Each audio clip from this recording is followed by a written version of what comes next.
Chapter 41. In which the squirrel falls, the adder flies. It was 2 o'clock in the afternoon. The king, full of impatience, went to his cabinet on the terrace, and kept opening the door of the corridor, to see what his secretaries were doing. Colbert, seated in the same place M. de Saint-Aignan had so long occupied in the morning, was chatting in a low voice with M. de Brienne. The king opened the door suddenly and addressed them. "What is it you are saying?" "We were speaking of the first sitting of the States," said M. de Brienne, rising. "Very well," replied the king, and returned to his room. 5 minutes after, the summons of the bell recalled Rose, whose hour it was. "Have you finished your copies?" asked the king. "Not yet, sire." "See if M. D'Artagnan has returned." "Not yet, sire." "It is very strange," murmured the king. "Call him, Colbert." Colbert entered. He had been expecting this all the morning. "Monsieur Colbert," said the king very sharply, "you must ascertain what has become of M. D'Artagnan." Colbert in his calm voice replied, "Where does your majesty desire him to be sought for?" "Monsieur." "Do you not know on what I have sent him?" replied Louis acrimoniously. "Your majesty did not inform me." "Monsieur, there are things that must be guessed, and you, above all, are apt to guess them." "I might have been able to imagine, sire, but I do not presume to be positive."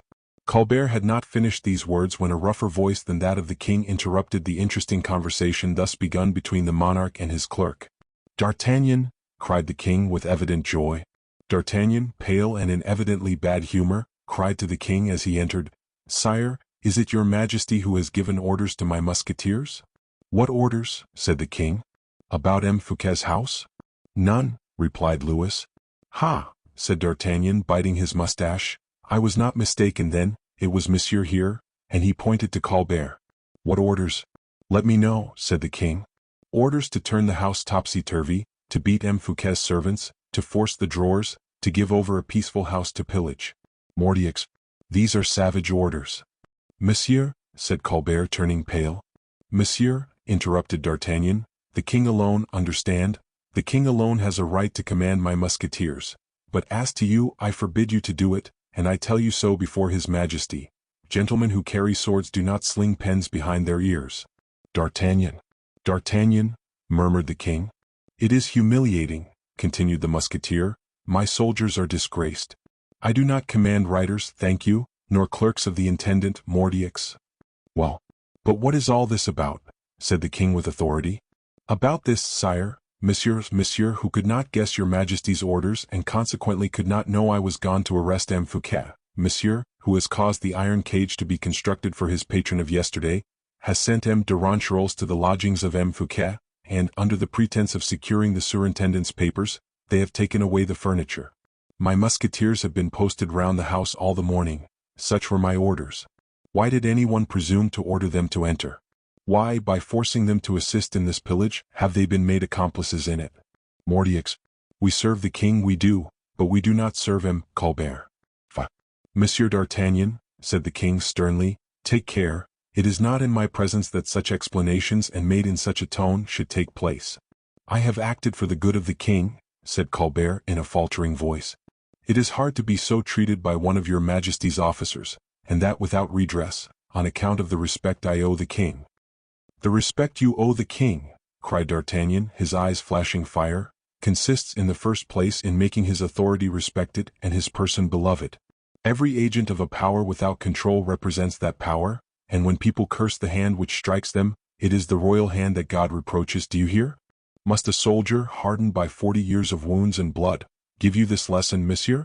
Must mercy be on my side and ferocity on yours? You have caused the innocent to be arrested, bound, and imprisoned. Accomplices, perhaps, of M. Fouquet," said Colbert. "Who told you M. Fouquet had accomplices or even that he was guilty? The king alone knows that. His justice is not blind. When he says, 'Arrest and imprison such and such a man,' he is obeyed. Do not talk to me then any more of the respect you owe the king, and be careful of your words, that they may not chance to convey the slightest menace, for the king will not allow those to be threatened who do him service by others who do him disservice, and if in case I should have, which God forbid, a master so ungrateful, I would make myself respected." Thus saying, D'Artagnan took his station haughtily in the king's cabinet, his eyes flashing, his hand on his sword, his lips trembling, affecting much more anger than he really felt. Colbert, humiliated and devoured with rage, bowed to the king as if to ask his permission to leave the room. The king, thwarted alike in pride and in curiosity, knew not which part to take. D'Artagnan saw him hesitate. To remain longer would have been a mistake. It was necessary to score a triumph over Colbert, and the only method was to touch the king so near the quick, that his majesty would have no other means of extrication but choosing between the two antagonists. D'Artagnan bowed as Colbert had done, but the king, who, in preference to everything else, was anxious to have all the exact details of the arrest of the superintendent of the finances from him who had made him tremble for a moment. The king, perceiving that the ill humor of D'Artagnan would put off for half an hour at least the details he was burning to be acquainted with, Louis, we say, forgot Colbert, who had nothing new to tell him, and recalled his captain of the Musketeers. "In the first place," said he, "let me see the result of your commission, monsieur. You may rest yourself hereafter." D'Artagnan, who was just passing through the doorway, stopped at the voice of the king, retraced his steps, and Colbert was forced to leave the closet. His countenance assumed almost a purple hue, his black and threatening eyes shone with a dark fire beneath their thick brows. He stepped out, bowed before the king, half drew himself up in passing D'Artagnan, and went away with death in his heart. D'Artagnan, on being left alone with the king, softened immediately and composing his countenance. "Sire," said he, "you are a young king. It is by the dawn that people judge whether the day will be fine or dull. How, sire, will the people whom the hand of God has placed under your law, argue of your reign, if between them and you allow angry and violent ministers to interpose their mischief? But let us speak of myself, sire. Let us leave a discussion that may appear idle, and perhaps inconvenient to you.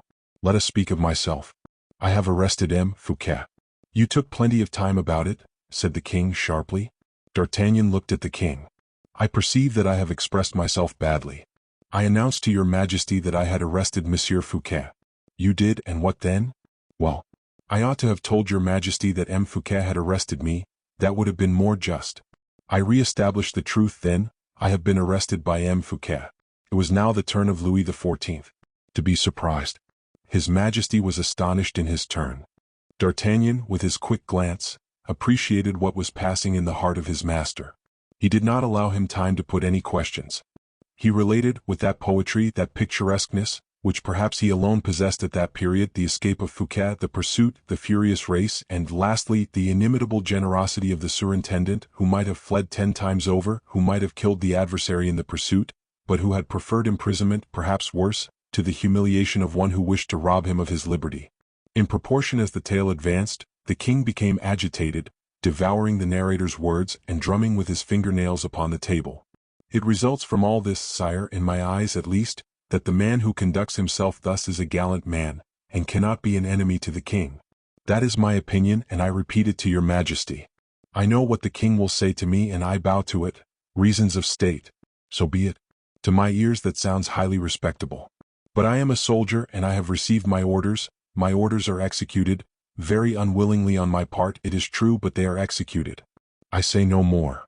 "Where is M. Fouquet at this moment?" asked Louis after a short silence. Fouquet, sire," replied D'Artagnan, "is in the iron cage that M. Colbert had prepared for him, and is galloping as fast as 4 strong horses can drag him towards Angers." "Why did you leave him on the road?" "Because your majesty did not tell me to go to Angers. The proof, the best proof of what I advance, is that the king desired me to be sought for but this minute. And then I had another reason." "What is that?" "Whilst I was with him, poor M. Fouquet would never attempt to escape." "Well," cried the king, astonished, "your majesty ought to understand, and does understand certainly, that my warmest wish is to know that M. Fouquet is at liberty. I have given him one of my brigadiers, the most stupid I could find among my musketeers, in order that the prisoner might have a chance of escaping." "Are you mad, Monsieur d'Artagnan?" cried the king, crossing his arms on his breast. "Do people utter such enormities even when they have the misfortune to think them? Ah, sire, you cannot expect that I should be an enemy to M. Fouquet, after what he has just done for you and me. No, no, if you desire that he should remain under your lock and bolt, never give him in charge to me. However closely wired might be the cage, the bird would, in the end, take wing." "I am surprised," said the king in his sternest tone. "You did not follow the fortunes of the man M. Fouquet wished to place upon my throne. You had in him all you want, affection, gratitude. In my service, monsieur, you will only find a master. If M. Fouquet had not gone to seek you in the Bastille, sire, replied D'Artagnan with a deeply impressive manner. "One single man would have gone there, and I should have been that man. You know that right well, sire." The king was brought to a pause. Before that speech of his captain of the Musketeers, so frankly spoken and so true, the king had nothing to offer. On hearing D'Artagnan, Louis remembered the D'Artagnan of former times. Him who, at the Palais Royal, held himself concealed behind the curtains of his bed, when the people of Paris, led by Cardinal de Retz, came to assure themselves of the presence of the king. The D'Artagnan whom he saluted with his hand at the door of his carriage, when repairing to Notre Dame on his return to Paris. The soldier who had quitted his service at Blois. The lieutenant he had recalled to be beside his person when the death of Mazarin restored his power. The man he had always found loyal, courageous, devoted. Louis advanced towards the door and called Colbert. Colbert had not left the corridor where the secretaries were at work. He reappeared. "Colbert, did you make a perquisition on the house of M. Fouquet?" "Yes, sire." "What has it produced?" "M. de Ronquerolles, who was sent with your Majesty's Musketeers, has remitted me some papers," replied Colbert. "I will look at them." "Give me your hand." "My hand, sire." "Yes, that I may place it in that of M. d'Artagnan. In fact, M. d'Artagnan," added he with a smile, turning towards the soldier, who at sight of the clerk had resumed his haughty attitude, "you do not know this man, make his acquaintance." And he pointed to Colbert. "He has been made but a moderately valuable servant in subaltern positions, but he will be a great man if I raise him to the foremost rank." "Sire," stammered Colbert, confused with pleasure and fear. "I always understood why," murmured D'Artagnan in the king's ear. "He was jealous." "Precisely, and his jealousy confined his wings." "He will henceforward be a winged serpent," grumbled the Musketeer, with a remnant of hatred against his recent adversary. But Colbert, approaching him, offered to his eyes a physiognomy so different from that which he had been accustomed to see him wear. He appeared so good, so mild, so easy.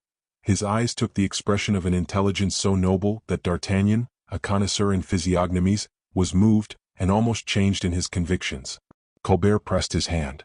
"That which the king has just told you, monsieur, proves how well his majesty is acquainted with men. The inveterate opposition I have displayed up to this day, against abuses and not against men, proves that I had it in view to prepare for my king a glorious reign, for my country a great blessing. I have many ideas, M. d'Artagnan. You will see them expand in the sun of public peace, and if I have not the good fortune to conquer the friendship of honest men, I am at least certain, monsieur, that I shall obtain their esteem. For their admiration, monsieur, I would give my life." This change, this sudden elevation, this mute approbation of the king, gave the Musketeer matter for profound reflection. He bowed civilly to Colbert, who did not take his eyes off him. The king, when he saw they were reconciled, dismissed them. They left the room together. As soon as they were out of the cabinet, the new minister, stopping the captain, said, "Is it possible, M. d'Artagnan, that with such an eye as yours, you did not, at the first glance, at the first impression, discover what sort of man I am?" "Monsieur Colbert," replied the Musketeer, "a ray of the sun in our eyes prevents us from seeing the most vivid flame. The man in power radiates, you know, and since you are there, why should you continue to persecute him who had just fallen into disgrace, and fallen from such a height?" "I, monsieur," said Colbert, "oh, monsieur, I would never persecute him. I wish to administer the finances and to administer them alone because I am ambitious, and above all because I have the most entire confidence in my own merit, because I know that all the gold of this country will ebb and flow beneath my eyes, and I love to look at the king's gold, because if I live 30 years, in 30 years not a dinar of it will remain in my hands, because with that gold I will build granaries, castles, cities, and harbors, because I will create a marine, I will equip navies that shall waft the name of France to the most distant people, because I will create libraries and academies, because I will make France the first country in the world and the wealthiest. These are the motives for my animosity against M. Fouquet, who prevented my acting. And then, when I shall be great and strong, when France is great and strong in my turn, then will I cry, mercy." "Mercy, did you say? Then ask his liberty of the king. The king is only crushing him on your account." Colbert again raised his head. "Monsieur," said he, "you know that is not so, and that the king has his own personal animosity against M. Fouquet. It is not for me to teach you that. But the king will grow tired, he will forget. The king never forgets, M. d'Artagnan. Hark! The king calls. He is going to issue an order. I have not influenced him, have I? Listen." The king in fact was calling his secretaries. Monsieur d'Artagnan, said he. I am here, sire. Give 20 of your musketeers to M. de Saint-Aignan, to form a guard for M. Fouquet. D'Artagnan and Colbert exchanged looks. And from Angers, continued the king, they will conduct the prisoner to the Bastille in Paris. You were right, said the captain to the minister. Saint-Aignan, continued the king, you will have any one shot who shall attempt to speak privately with M. Fouquet during the journey. But myself, sire, said the duke. You, monsieur, you will only speak to him in the presence of the musketeers. The duke bowed and departed to execute his commission. D'Artagnan was about to retire likewise, but the king stopped him. Monsieur, said he, you will go immediately and take possession of the isle and fief of Belle en Mer. Yes, sire. Alone. You will take a sufficient number of troops to prevent delay, in case the place should be contumacious. A murmur of courtly incredulity rose from the group of courtiers. That shall be done, said D'Artagnan. I saw the place in my infancy, resumed the king, and I do not wish to see it again. You have heard me? Go, monsieur, and do not return without the keys. Colbert went up to D'Artagnan. A commission which, if you carry it out well, said he, will be worth a marechal's baton to you. Why do you employ the words, if you carry it out well? Because it is difficult.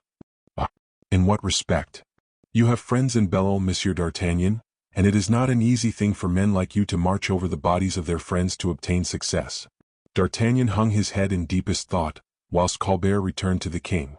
A quarter of an hour after, the captain received the written order from the king, to blow up the fortress of Belle Isle in case of resistance, with power of life and death over all the inhabitants or refugees, and an injunction not to allow one to escape.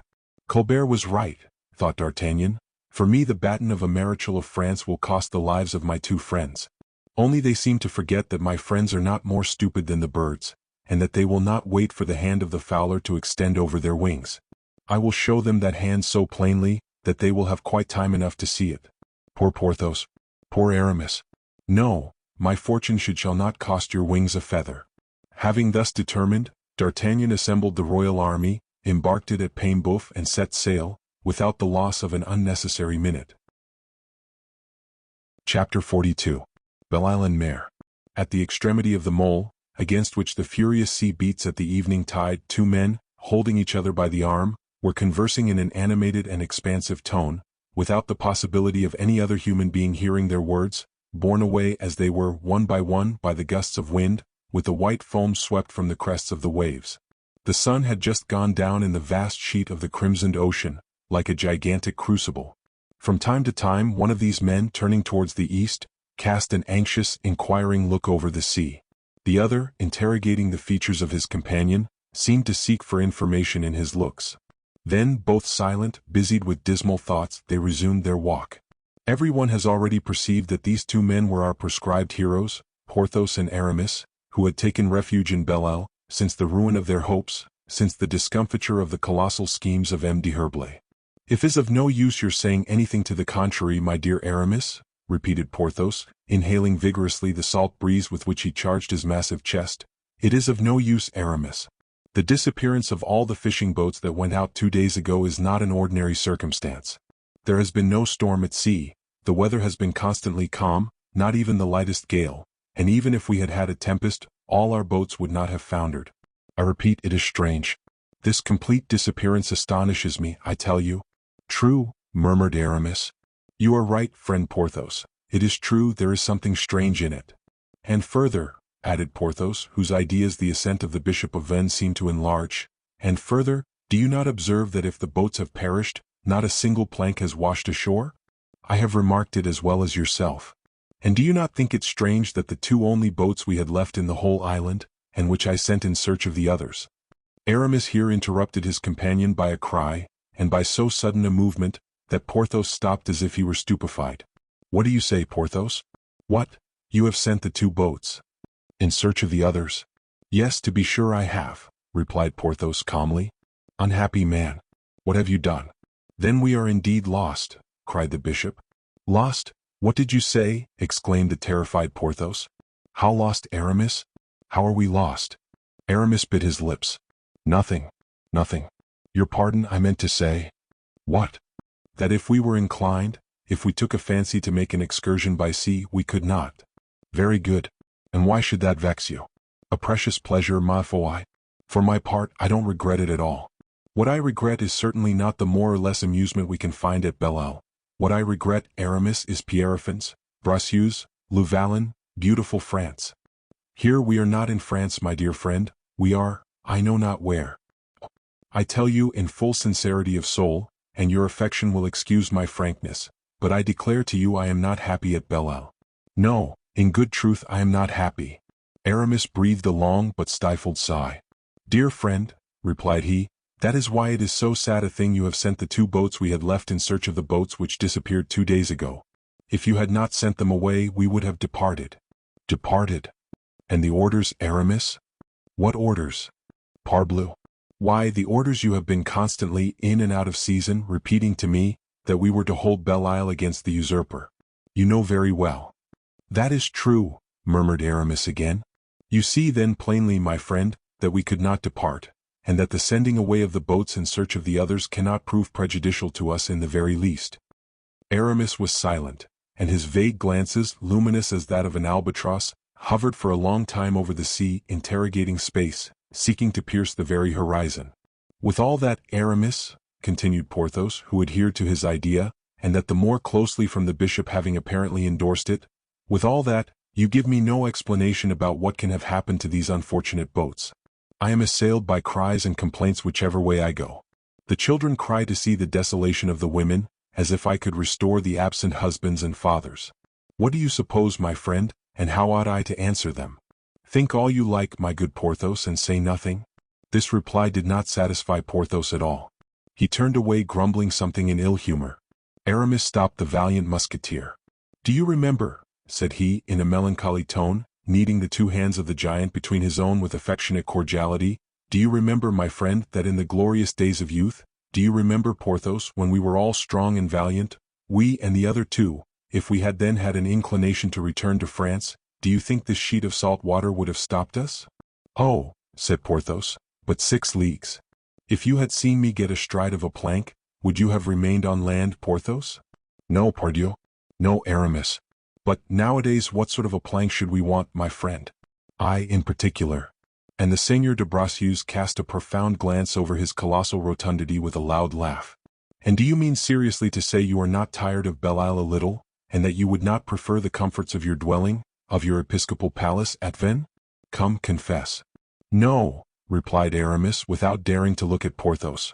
Let us stay where we are then, said his friend with a sigh, which, in spite of the efforts he made to restrain it, escaped his echoing breast. Let us remain. Let us remain.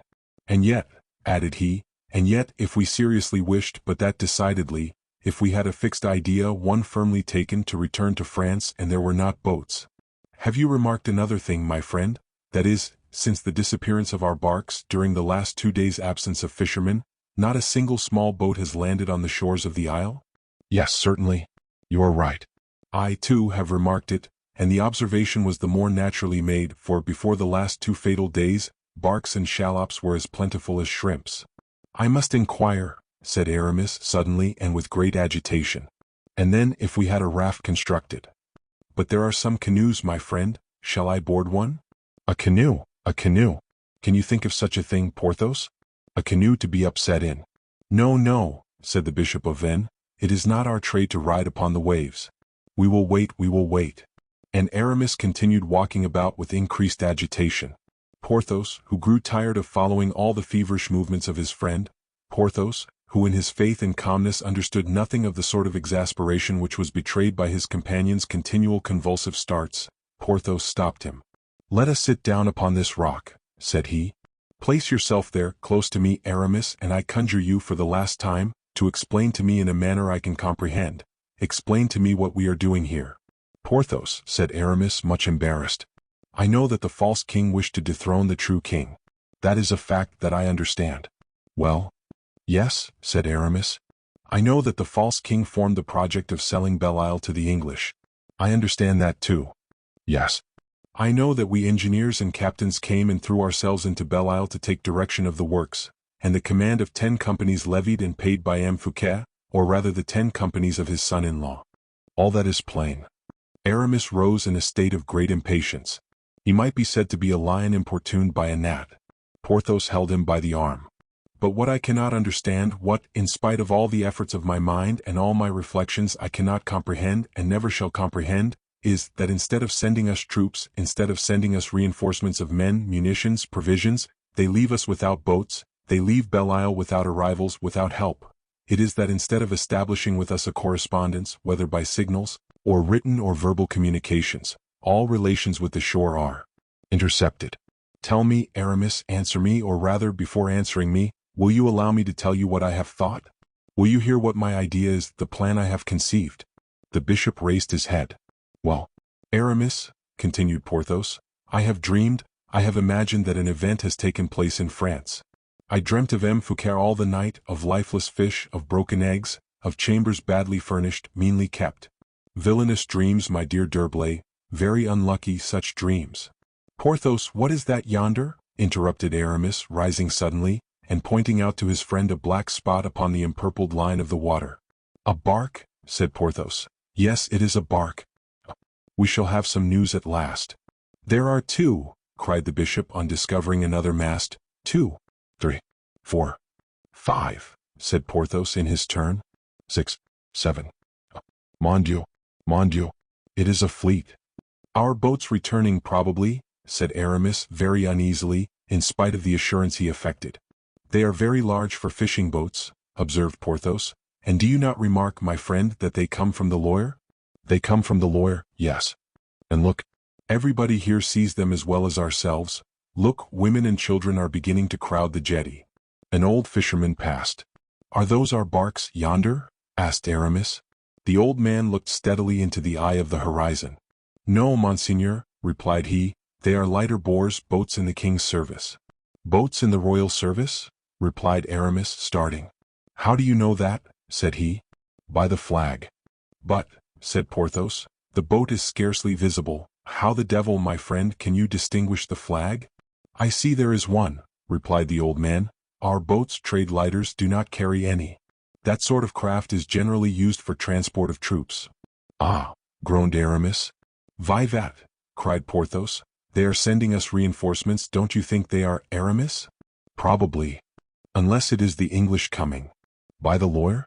That would have an evil look, Porthos, for they must have come through Paris." "You are right.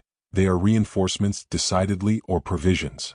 Aramis leaned his head upon his hands and made no reply. Then all at once, "Porthos," said he, "have the alarm sounded." "The alarm? Do you imagine such a thing?" "Yes, and let the cannoneers mount their batteries, the artillerymen be at their pieces, and be particularly watchful of the coast batteries." Porthos opened his eyes to their widest extent. He looked attentively at his friend, to convince himself he was in his proper senses. "I will do it, my dear Porthos," continued Aramis in his blandest tone. "I will go and have these orders executed myself if you do not go, my friend." "Well, I will, instantly," said Porthos, who went to execute the orders, casting all the while looks behind him, to see if the Bishop of Vannes were not deceived, and if, on recovering more rational ideas, he would not recall him. The alarm was sounded, trumpets brayed, drums rolled. The great bronze bell swung in horror from its lofty belfry. The dikes and moles were quickly filled with the curious and soldiers. Matches sparkled in the hands of the artillerymen, placed behind the large cannon bedded in their stone carriages. When every man was at his post, when all the preparations for defense were made, "Permit me, Aramis, to try to comprehend," whispered Porthos timidly in Aramis's ear. "My dear friend, you will comprehend but too soon," murmured M. d'Herblay in reply to this question of his lieutenant. "The fleet which is coming yonder, with sails unfurled, straight towards the port of Belle-Isle, is a royal fleet, is it not? But as there are two kings in France, Porthos, to which of these two kings does this fleet belong?" "Oh, you open my eyes," replied the giant, stunned by the insinuation. And Porthos, whose eyes this reply of his friend's had at last opened, or rather thickened the bandage which covered his sight, went with his best speed to the batteries to overlook his people, and exhort every one to do his duty. In the meantime Aramis, with his eye fixed on the horizon, saw the ships continually drawing nearer. The people and the soldiers, perched on the summits of the rocks, could distinguish the masts, then the lower sails, and at last the hulls of the lighters, bearing at the masthead the royal flag of France. It was night when one of these vessels, which had created such a sensation among the inhabitants of Belle-Isle, dropped anchor within cannon shot of the place. It was soon seen, notwithstanding the darkness, that some sort of agitation reigned on board the vessel, from the side of which a skiff was lowered, of which the 3 rowers, bending to their oars, took the direction of the port, and in a few instants struck land at the foot of the fort. The commander jumped ashore. He had a letter in his hand, which he waved in the air, and seemed to wish to communicate with somebody. This man was soon recognized by several soldiers as one of the pilots of the island. He was the captain of one of the 2 barks retained by Aramis, but which Porthos, in his anxiety with regard to the fate of the fishermen who had disappeared, had sent in search of the missing boats. He asked to be conducted to M. d'Herblay. 2 soldiers, at a signal from a sergeant, marched him between them and escorted him. Aramis was upon the quay. The envoy presented himself before the Bishop of Vannes. The darkness was almost absolute, notwithstanding the flambeaux borne at a small distance by the soldiers who were following Aramis in his rounds. "Well, Jonathan, from whom do you come?" "Monseigneur, from those who captured me." "Who captured you?" "You know, Monseigneur, we set out in search of our comrades." "Yes, and afterwards?" "Well, Monseigneur, within a short league we were captured by a chasse maree belonging to the king." "Ah," said Aramis. "Of which king?" cried Porthos. Jonathan started. "Speak," continued the bishop. "We were captured, Monseigneur, and joined to those who had been taken yesterday morning." "What was the cause of the mania for capturing you all?" said Porthos. "Monsieur, to prevent us from telling you," replied Jonathan. Porthos was again at a loss to comprehend. "And they have released you today?" asked he. "That I might tell you they have captured us, monsieur." Trouble upon trouble, thought honest Porthos. During this time Aramis was reflecting. "Humph," said he, "then I suppose it is a royal fleet blockading the coasts?" "Yes, Monseigneur." "Who commands it?" "The captain of the king's musketeers." "D'Artagnan?" "D'Artagnan," exclaimed Porthos. "I believe that is the name." "And did he give you this letter?" "Yes, Monseigneur." "Bring the torches nearer." "It is his writing," said Porthos. Aramis eagerly read the following lines. "Order of the king to take Belle-Isle, or to put the garrison to the sword if they resist. Order to make prisoners of all the men of the garrison. Signed, D'Artagnan, who the day before yesterday arrested M. Fouquet for the purpose of his being sent to the Bastille." Aramis turned pale and crushed the paper in his hands. "What is it?" asked Porthos. "Nothing, my friend, nothing." "Tell me, Jonathan." "Monseigneur?" "Did you speak to M. D'Artagnan?" "Yes, Monseigneur." "What did he say to you?" "That for ampler information he would speak with Monseigneur." "Where?" "On board his own vessel." "On board his vessel," and Porthos repeated, "On board his vessel." "Le Musketeer," continued Jonathan, "told me to take you both on board my canoe and bring you to him." "Let us go at once," exclaimed Porthos. "Dear D'Artagnan." But Aramis stopped him. "Are you mad?" cried he. "Who knows that it is not a snare?" "Of the other kings?" said Porthos mysteriously. "A snare, in fact. That's what it is, my friend." "Very possibly. What is to be done, then?" "If D'Artagnan sends for us." "Who assures you that D'Artagnan sends for us?" "Well, but his writing." "Writing is easily counterfeited." "This looks counterfeited, unsteady." "You are always right, but in the meantime we know nothing." Aramis was silent. "It is true," said the good Porthos. "We do not want to know anything." "What shall I do?" asked Jonathan. "You will return on board this captain's vessel." "Yes, Monseigneur." "And will tell him that we beg he will himself come into the island." "Ah, I comprehend," said Porthos. "Yes, Monseigneur," replied Jonathan, "but if the captain should refuse to come to Belle-Isle?" "If he refuses, as we have cannon, we will make use of them."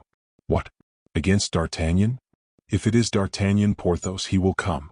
"Go, Jonathan, go." "Ma foi, I no longer comprehend anything," murmured Porthos. "I will make you comprehend it all, my dear friend. The time for it has come. Sit down upon this gun carriage, open your ears and listen well to me." "Oh, pardieu, I will listen, no fear of that." "May I depart, Monseigneur?" cried Jonathan. "Yes, begone and bring back an answer. Allow the canoe to pass, you men there." And the canoe pushed off to regain the fleet. Aramis took Porthos by the hand and commenced his explanations. Chapter 43. Explanations by Aramis. What I have to say to you, friend Porthos, will probably surprise you, but it may prove instructive. "I like to be surprised," said Porthos in a kindly tone. "Do not spare me, therefore, I beg. I am hardened against emotions, Don't fear, speak out. It is difficult, Porthos, difficult. For, in truth, I warn you a second time, I have very strange things, very extraordinary things to tell you. Oh, you speak so well, my friend, that I could listen to you for days together. Speak then, I beg, and, stop, I have an idea. I will, to make your task more easy, I will, to assist you in telling me such things, question you. I shall be pleased at your doing so. What are we going to fight for, Aramis? If you ask me many such questions as that, if you would render my task the easier by interrupting my revelations thus, Porthos, you will not help me at all. So far, on the contrary, that is the very Gordian knot. But, my friend, with a man like you, good, generous, and devoted, the confession must be bravely made. I have deceived you, my worthy friend. You have deceived me. Good heavens! Yes. Was it for my good, Aramis? I thought so, Porthos. I thought so sincerely, my friend. Then, said the honest seigneur of Bracieux, you have rendered me a service and I thank you for it, for if you had not deceived me, I might have deceived myself. In what, then, have you deceived me, tell me? In that I was serving the usurper against whom Louis XIV, at this moment, is directing his efforts. The usurper, said Porthos, scratching his head. That is, well, I do not quite clearly comprehend. He is one of the two kings who are contending for the crown of France. Very well. Then you were serving him who is not Louis XIV? You have hit the matter in one word. It follows that. It follows that we are rebels, my poor friend. The devil? The devil? Cried Porthos, much disappointed. Oh, but dear Porthos, be calm, we shall still find means of getting out of the affair, trust me. It is not that which makes me uneasy, replied Porthos. That which alone touches me is that ugly word rebels. But, and so, according to this, the duchy that was promised me, it was the usurper that was to give it to you. And that is not the same thing, Aramis, said Porthos majestically. My friend, if it had only depended upon me, you should have become a prince. Porthos began to bite his nails in a melancholy way. That is where you have been wrong, continued he, in deceiving me, for that promised duchy I reckoned upon. I reckoned upon it seriously, knowing you to be a man of your word, Aramis. Poor Porthos. Pardon me, I implore you. So then, continued Porthos without replying to the bishop's prayer, so then, it seems, I have quite fallen out with Louis XIV? Oh, I will settle all that, my good friend, I will settle all that. I will take it on myself alone. Aramis. No, no, Porthos, I conjure you, let me act. No false generosity. No inopportune devotedness. You knew nothing of my projects. You have done nothing of yourself. With me it is different. I alone am the author of this plot. I stood in need of my inseparable companion. I called upon you, and you came to me in remembrance of our ancient device, all for one, one for all. My crime is that I was an egotist. Now that is a word I like, said Porthos, and seeing that you have acted entirely for yourself, it is impossible for me to blame you. It is natural.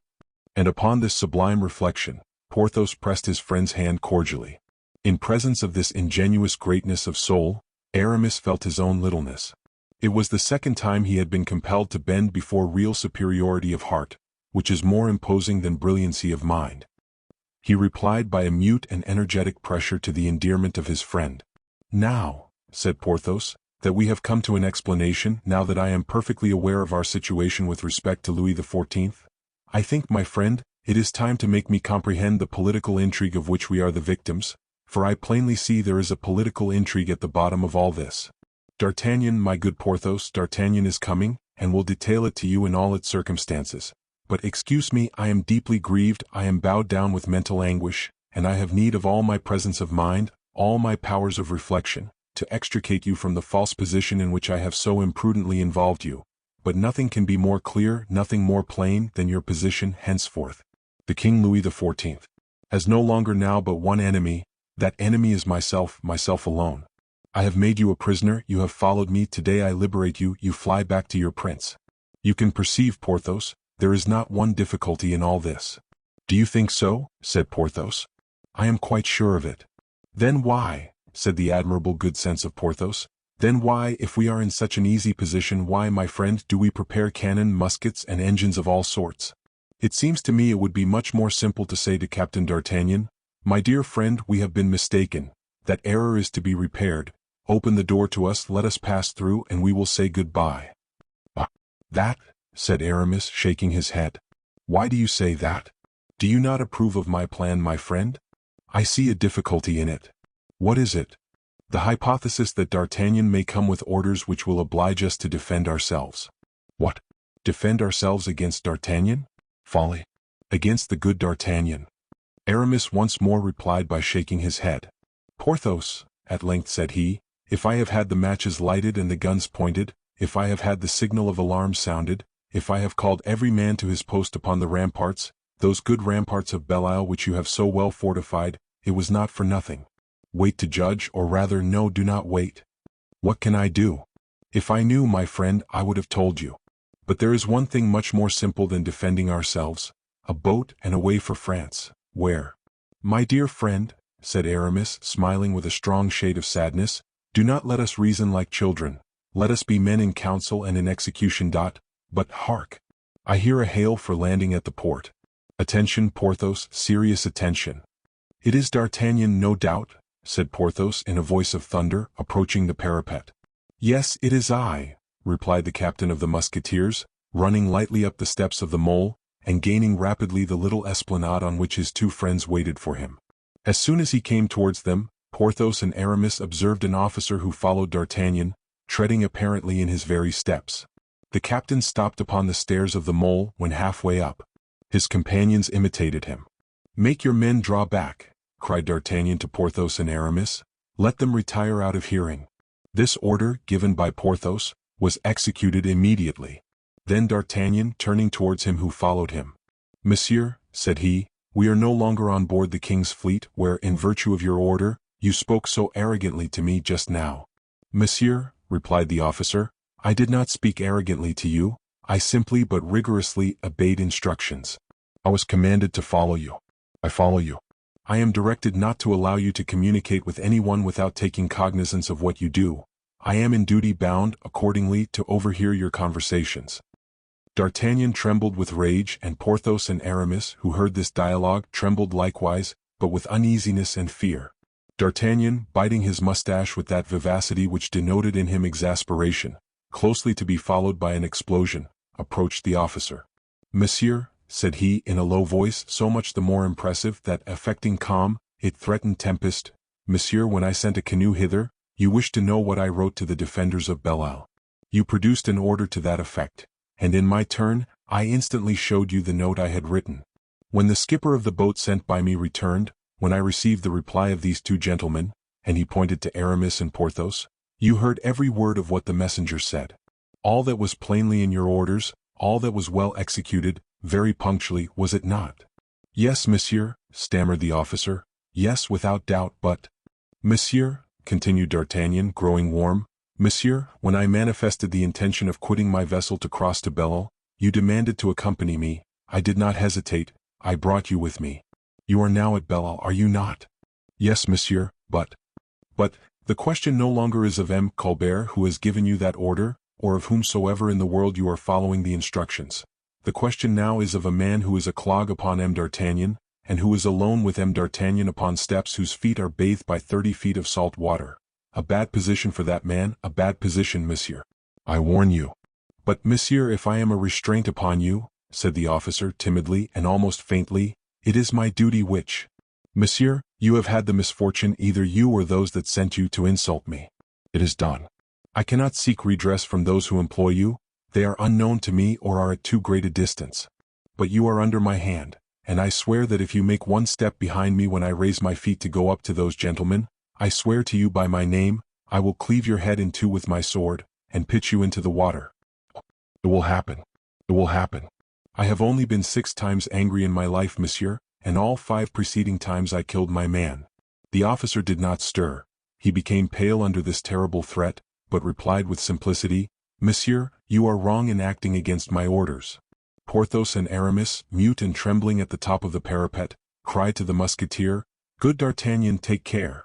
D'Artagnan made them a sign to keep silence, raised his foot with ominous calmness to mount the stair, and turned round, sword in hand, to see if the officer followed him.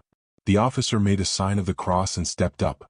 Porthos and Aramis, who knew their D'Artagnan, uttered a cry, and rushed down to prevent the blow they thought they already heard. But D'Artagnan passed his sword into his left hand. "Monsieur," said he to the officer in an agitated voice, "you are a brave man. You will all the better comprehend what I am going to say to you now." "Speak, Monsieur d'Artagnan, speak," replied the officer. "These gentlemen we have just seen, and against whom you have orders, are my friends." "I know they are, monsieur. You can understand whether or not I ought to act towards them as your instructions prescribe. I understand your reserve. Very well, permit me then to converse with them without a witness. Monsieur d'Artagnan, if I yield to your request, if I do that which you beg me, I break my word, but if I do not do it, I disoblige you. I prefer the one dilemma to the other. Converse with your friends and do not despise me, monsieur, for doing this for your sake, whom I esteem and honor. Do not despise me for committing for you and you alone an unworthy act." D'Artagnan, much agitated, threw his arm round the neck of the young man, and then went up to his friends. The officer, enveloped in his cloak, sat down on the damp, weed-covered steps. "Well," said D'Artagnan to his friends, "such is my position, judge for yourselves." All three embraced as in the glorious days of their youth. "What is the meaning of all these preparations?" said Porthos. "You ought to have a suspicion of what they signify," said D'Artagnan. "Not any, I assure you, my dear captain, for in fact I have done nothing, no more has Aramis," the worthy baron hastened to say.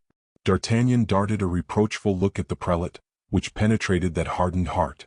"Dear Porthos," cried the Bishop of Vannes. "You see what is being done against you," said D'Artagnan. "Interception of all boats coming to or going from Belle Isle. Your means of transport seized. If you had endeavored to fly, you would have fallen into the hands of the cruisers that plow the sea in all directions on the watch for you. The king wants you to be taken, and he will take you." D'Artagnan tore at his grey mustache. Aramis grew somber, Porthos angry. "My idea was this," continued D'Artagnan, "to make you both come on board to keep you near me and restore you your liberty. But now, who can say when I return to my ship, I may not find a superior, that I may not find secret orders which will take from me my command, and give it to another, who will dispose of me and you without hope of help. We must remain at Belle Isle," said Aramis resolutely, "and I assure you for my part, I will not surrender easily." Porthos said nothing. D'Artagnan remarked the silence of his friend. "I have another trial to make of this officer, of this brave fellow who accompanies me, and whose courageous resistance makes me very happy, for it denotes an honest man, who, though an enemy, is 1,000 times better than a complaisant coward. Let us try to learn from him what his instructions are, and what his orders permit or forbid." "Let us try," said Aramis. D'Artagnan went to the parapet, leaned over towards the steps of the mole, and called the officer, who immediately came up. "Monsieur," said D'Artagnan, after having exchanged the cordial courtesies natural between gentlemen who know and appreciate each other, "Monsieur, if I wish to take away these gentlemen from here, what would you do?" "I should not oppose it, monsieur, but having direct explicit orders to put them under guard, I should detain them." "Ah," said D'Artagnan. "That's all over," said Aramis gloomily. Porthos did not stir. "But still take Porthos," said the Bishop of Vannes. "He can prove to the king, and I will help him do so, and you too, Monsieur d'Artagnan, that he had nothing to do with this affair." "Hum," said D'Artagnan. "Will you come?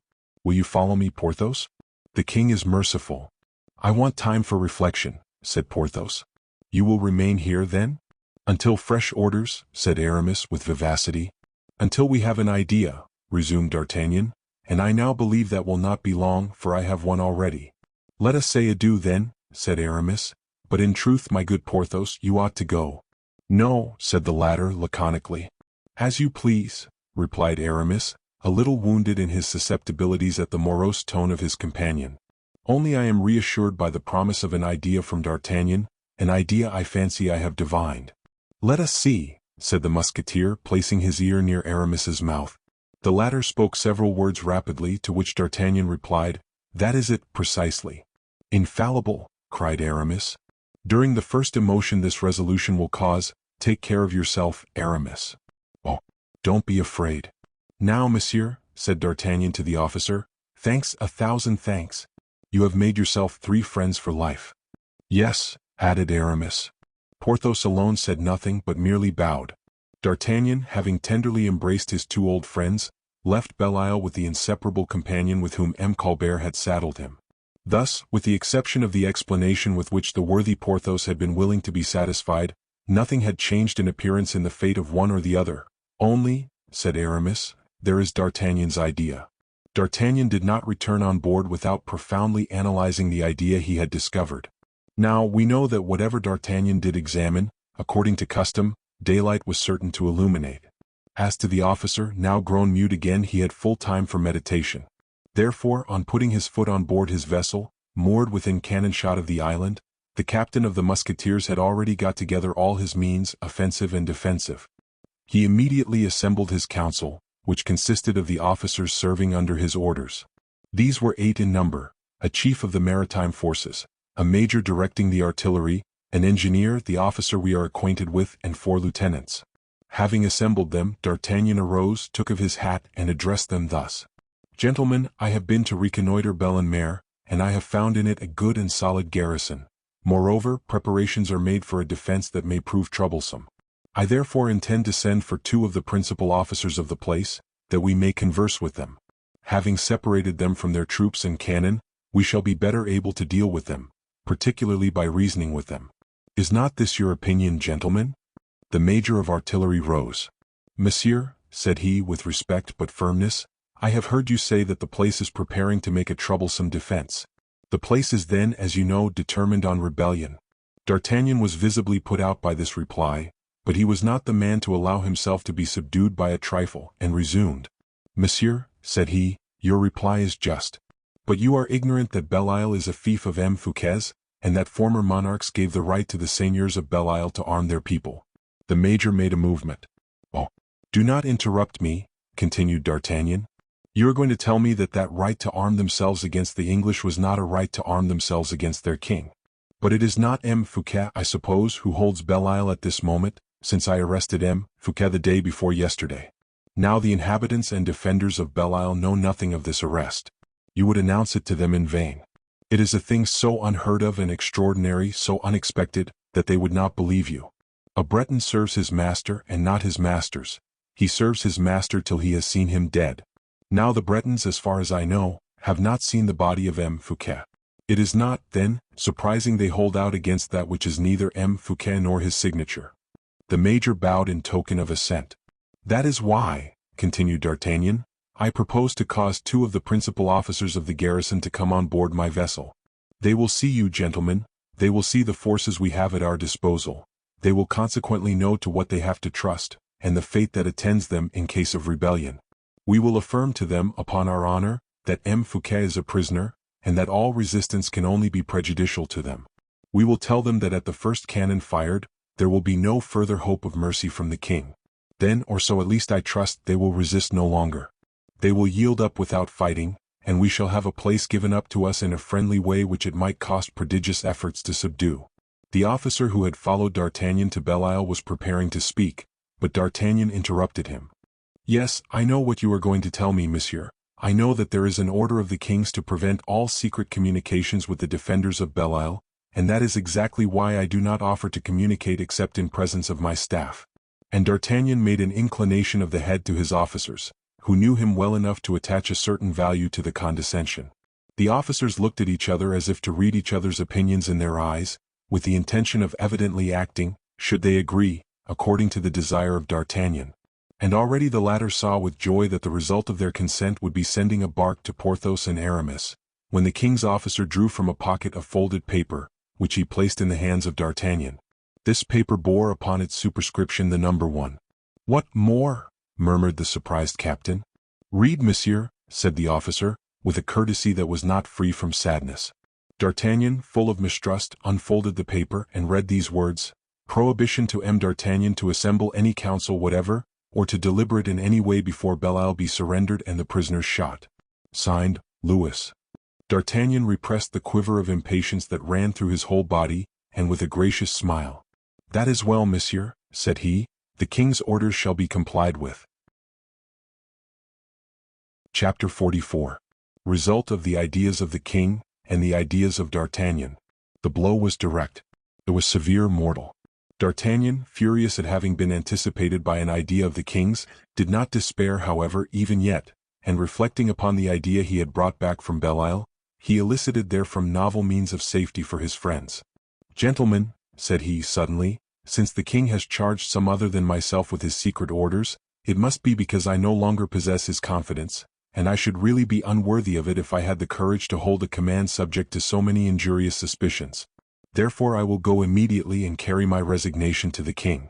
I tender it before you all, enjoining you all to fall back with me upon the coast of France, in such a way as not to compromise the safety of the forces His Majesty has confided to me. For this purpose return all to your posts. Within an hour we shall have the ebb of the tide. To your posts, gentlemen. I suppose, added he on seeing that all prepared to obey him except the surveillant officer, you have no orders to object this time? And D'Artagnan almost triumphed while speaking these words. This plan would prove the safety of his friends. The blockade once raised, they might embark immediately and set sail for England or Spain, without fear of being molested. Whilst they were making their escape, D'Artagnan would return to the king, would justify his return by the indignation which the mistrust of Colbert had raised in him. He would be sent back with full powers and he would take Belle-Isle, that is to say, the cage after the birds had flown. But to this plan the officer opposed a further order of the king's. It was thus conceived. From the moment D'Artagnan shall have manifested the desire of giving in his resignation, he shall no longer be reckoned leader of the expedition, and every officer placed under his orders shall be held to no longer obey him.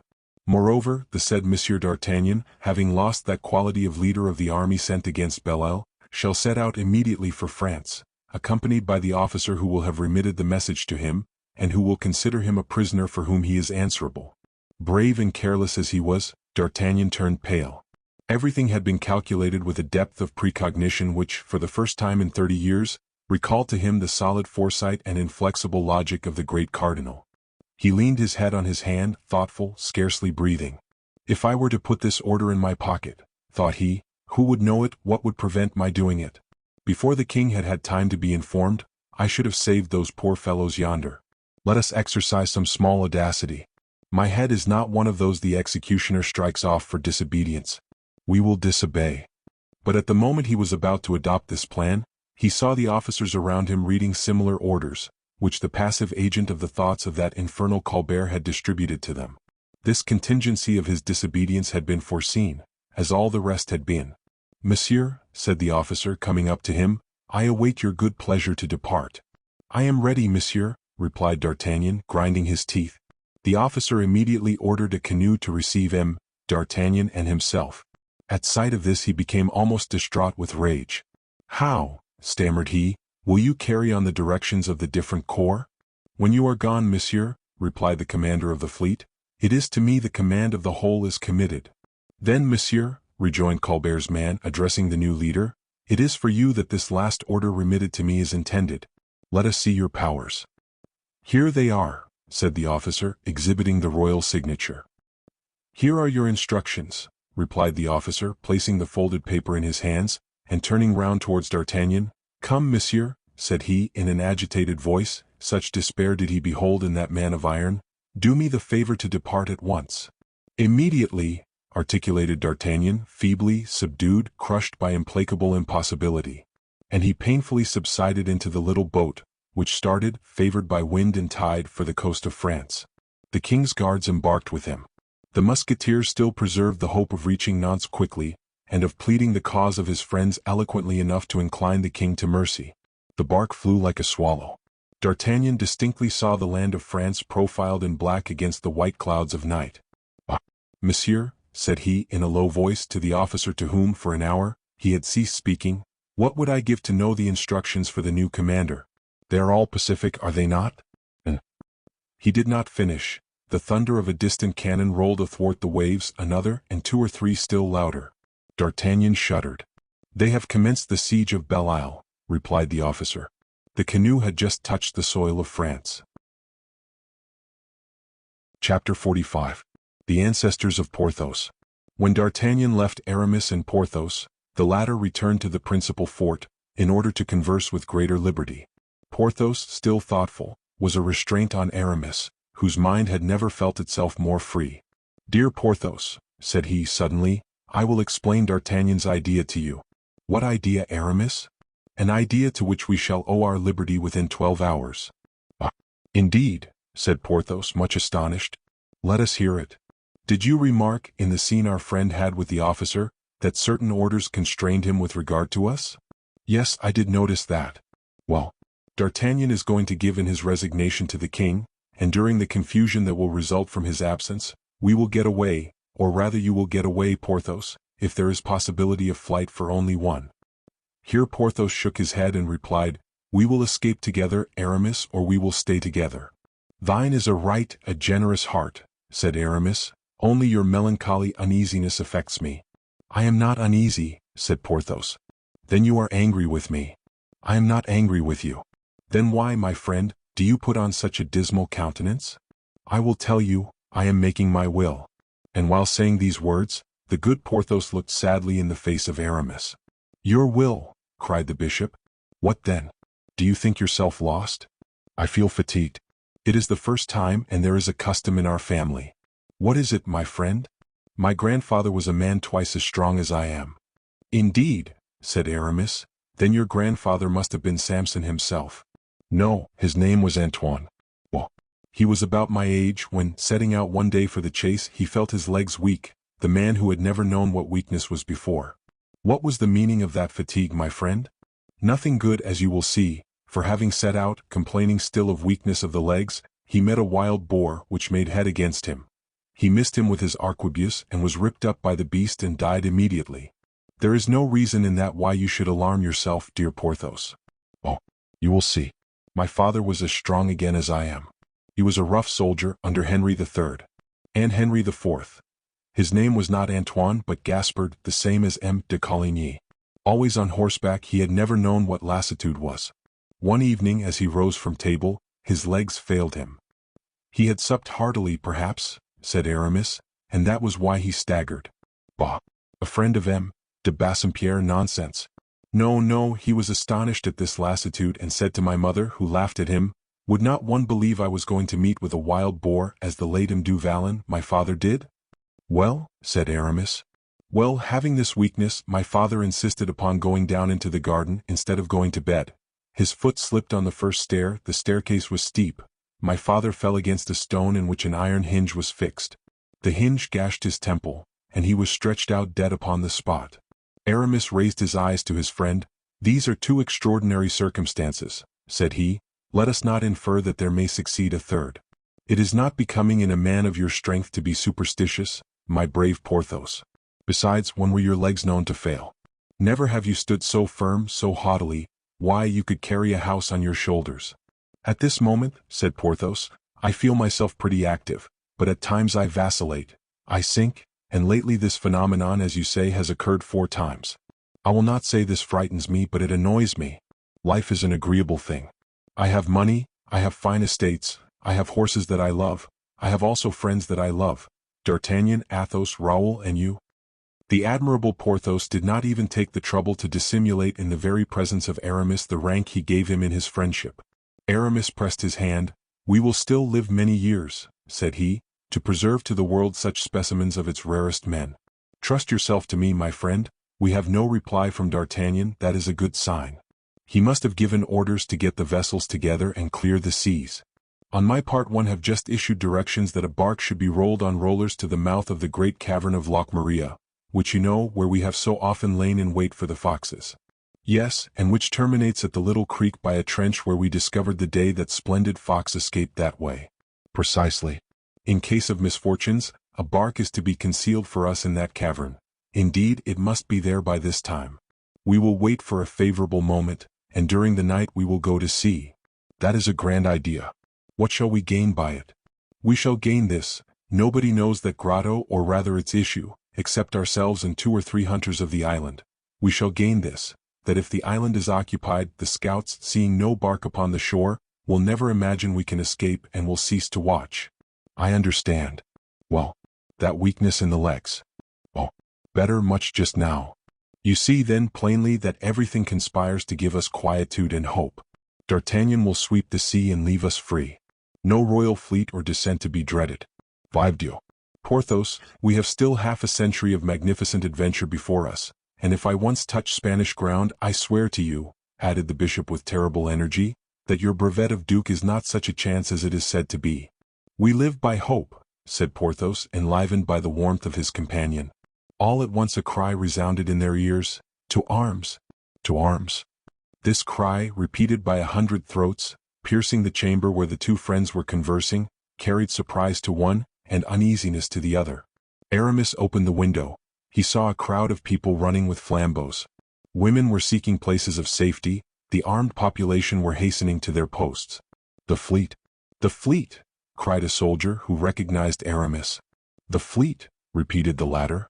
"Within half cannon shot," continued the soldier. "To arms!" cried Aramis. "To arms!" repeated Porthos formidably. And both rushed forth towards the mole to place themselves within the shelter of the batteries. Boats, laden with soldiers, were seen approaching, and in 3 directions for the purpose of landing at 3 points at once. "What must be done?" said an officer of the guard. "Stop them, and if they persist, fire," said Aramis. 5 minutes later the cannonade commenced. These were the shots that D'Artagnan had heard as he landed in France. But the boats were too near the mole to allow the cannon to aim correctly. They landed, and the combat commenced hand to hand. "What's the matter, Porthos?" said Aramis to his friend. "Nothing. Nothing, only my legs. It is really incomprehensible. They will be better when we charge." In fact, Porthos and Aramis did charge with such vigor, and so thoroughly animated their men, that the royalists re-embarked precipitately, without gaining anything but the wounds they carried away. "But Porthos," cried Aramis, "we must have a prisoner quick, quick." Porthos bent over the stair of the mole, and seized by the nape of the neck one of the officers of the royal army who was waiting to embark till all his people should be in the boat. The arm of the giant lifted up his prey, which served him as a buckler, and he recovered himself without a shot being fired at him. "Here is a prisoner for you," said Porthos coolly to Aramis. "Well," cried the latter, laughing, "did you not calumniate your legs?" "It was not with my legs I captured him," said Porthos. "It was with my arms." Chapter 46. The son of Biscarat. The Bretons of the Isle were very proud of this victory. Aramis did not encourage them in the feeling. "What will happen," said he to Porthos when everybody was gone home, "will be that the anger of the king will be roused by the account of the resistance, and that these brave people will be decimated or shot when they are taken, which cannot fail to take place." "From which it results then," said Porthos, "that what we have done is of not the slightest use." "For the moment it may be," replied the bishop, "for we have a prisoner from whom we shall learn what our enemies are preparing to do." "Yes, let us interrogate the prisoner," said Porthos, "and the means of making him speak are very simple. We are going to supper, we will invite him to join us, as he drinks he will talk." This was done. The officer was at first rather uneasy, but became reassured on seeing what sort of men he had to deal with. He gave, without having any fear of compromising himself, all the details imaginable of the resignation and departure of D'Artagnan. He explained how, after that departure, the new leader of the expedition had ordered a surprise upon Belle Isle. There his explanation stopped. Aramis and Porthos exchanged a glance that evinced their despair. No more dependence to be placed now on D'Artagnan's fertile imagination, no further resource in the event of defeat. Aramis, continuing his interrogations, asked the prisoner what the leaders of the expedition contemplated doing with the leaders of Belle Isle. "The orders are," replied he, "to kill during combat or hang afterwards." Porthos and Aramis looked at each other again, and the color mounted to their faces. "I am too light for the gallows," replied Aramis. "People like me are not hung." "And I am too heavy," said Porthos. "People like me break the cord." "I am sure," said the prisoner gallantly, "that we could have guaranteed you the exact kind of death you preferred." "1,000 thanks," said Aramis seriously. Porthos bowed.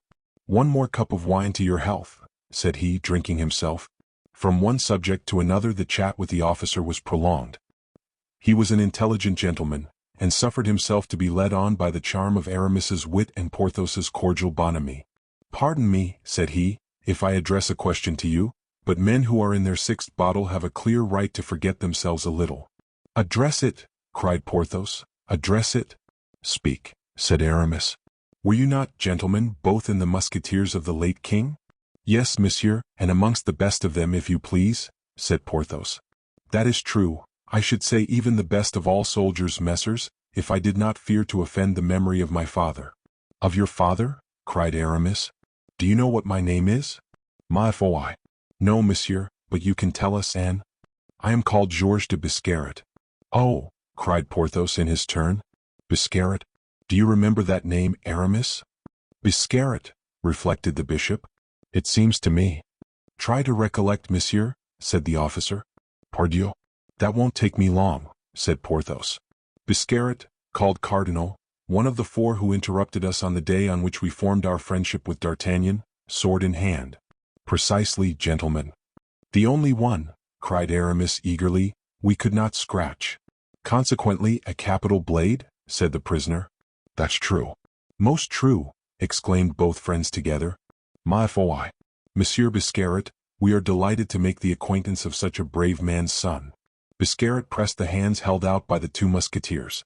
Aramis looked at Porthos as much as to say, here is a man who will help us, and without delay, confess, monsieur, said he, that it is good to have once been a good man.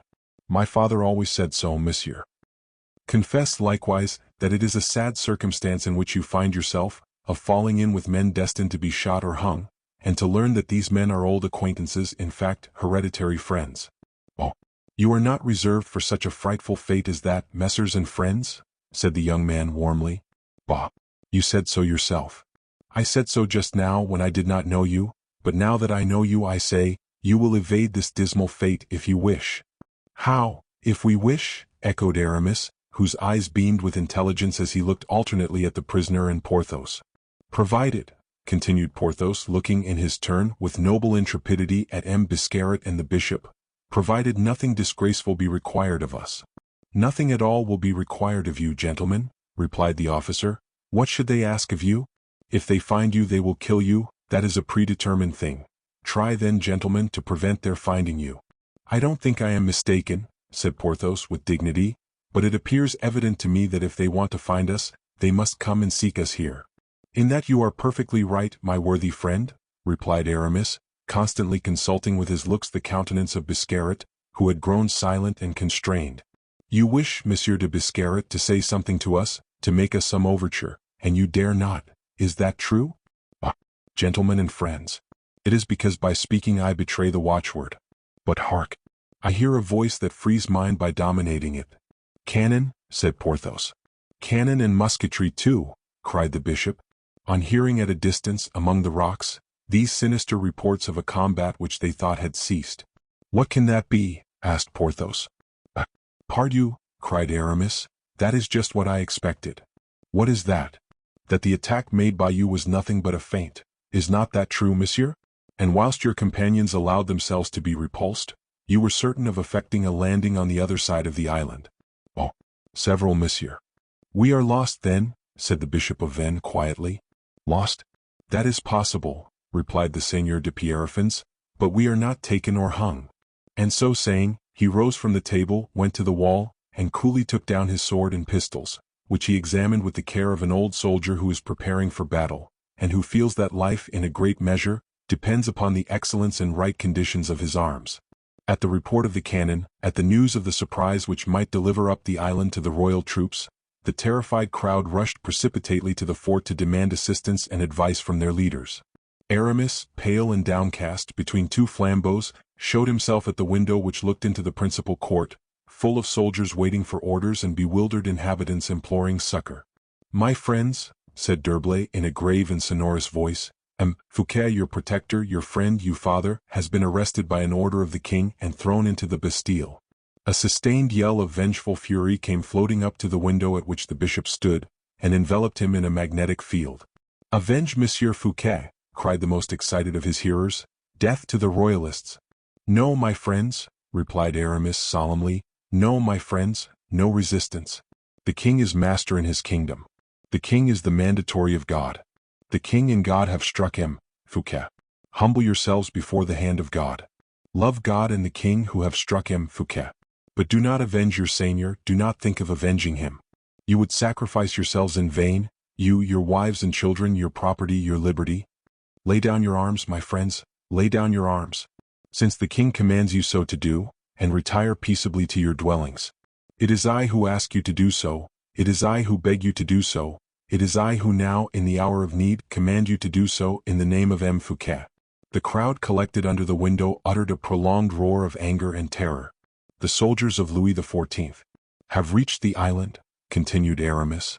From this time it would no longer be a fight betwixt them and you, it would be a massacre. Begone then, begone and forget. This time I command you in the name of the Lord of hosts. The mutineers retired slowly, submissive, silent. "Ah, what have you just been saying, my friend?" said Porthos. "Monsieur," said Biscarat to the bishop, "you may save all these inhabitants, but thus you will neither save yourself nor your friend." "Monsieur de Biscarat," said the Bishop of Vannes with a singular accent of nobility and courtesy, "Monsieur de Biscarat, be kind enough to resume your liberty."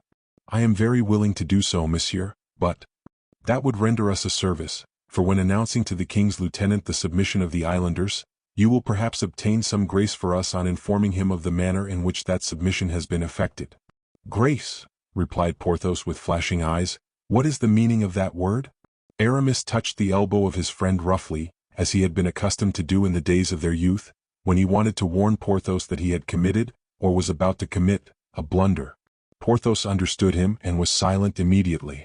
"I will go, messers," replied Biscarat, a little surprised likewise at the word grace, pronounced by the haughty Musketeer, of Vannes, to whom, but a few minutes before, he had related with so much enthusiasm the heroic exploits with which his father had delighted him. "Go then, Monsieur Biscarat," said Aramis, bowing to him, "and at parting receive the expression of our entire gratitude.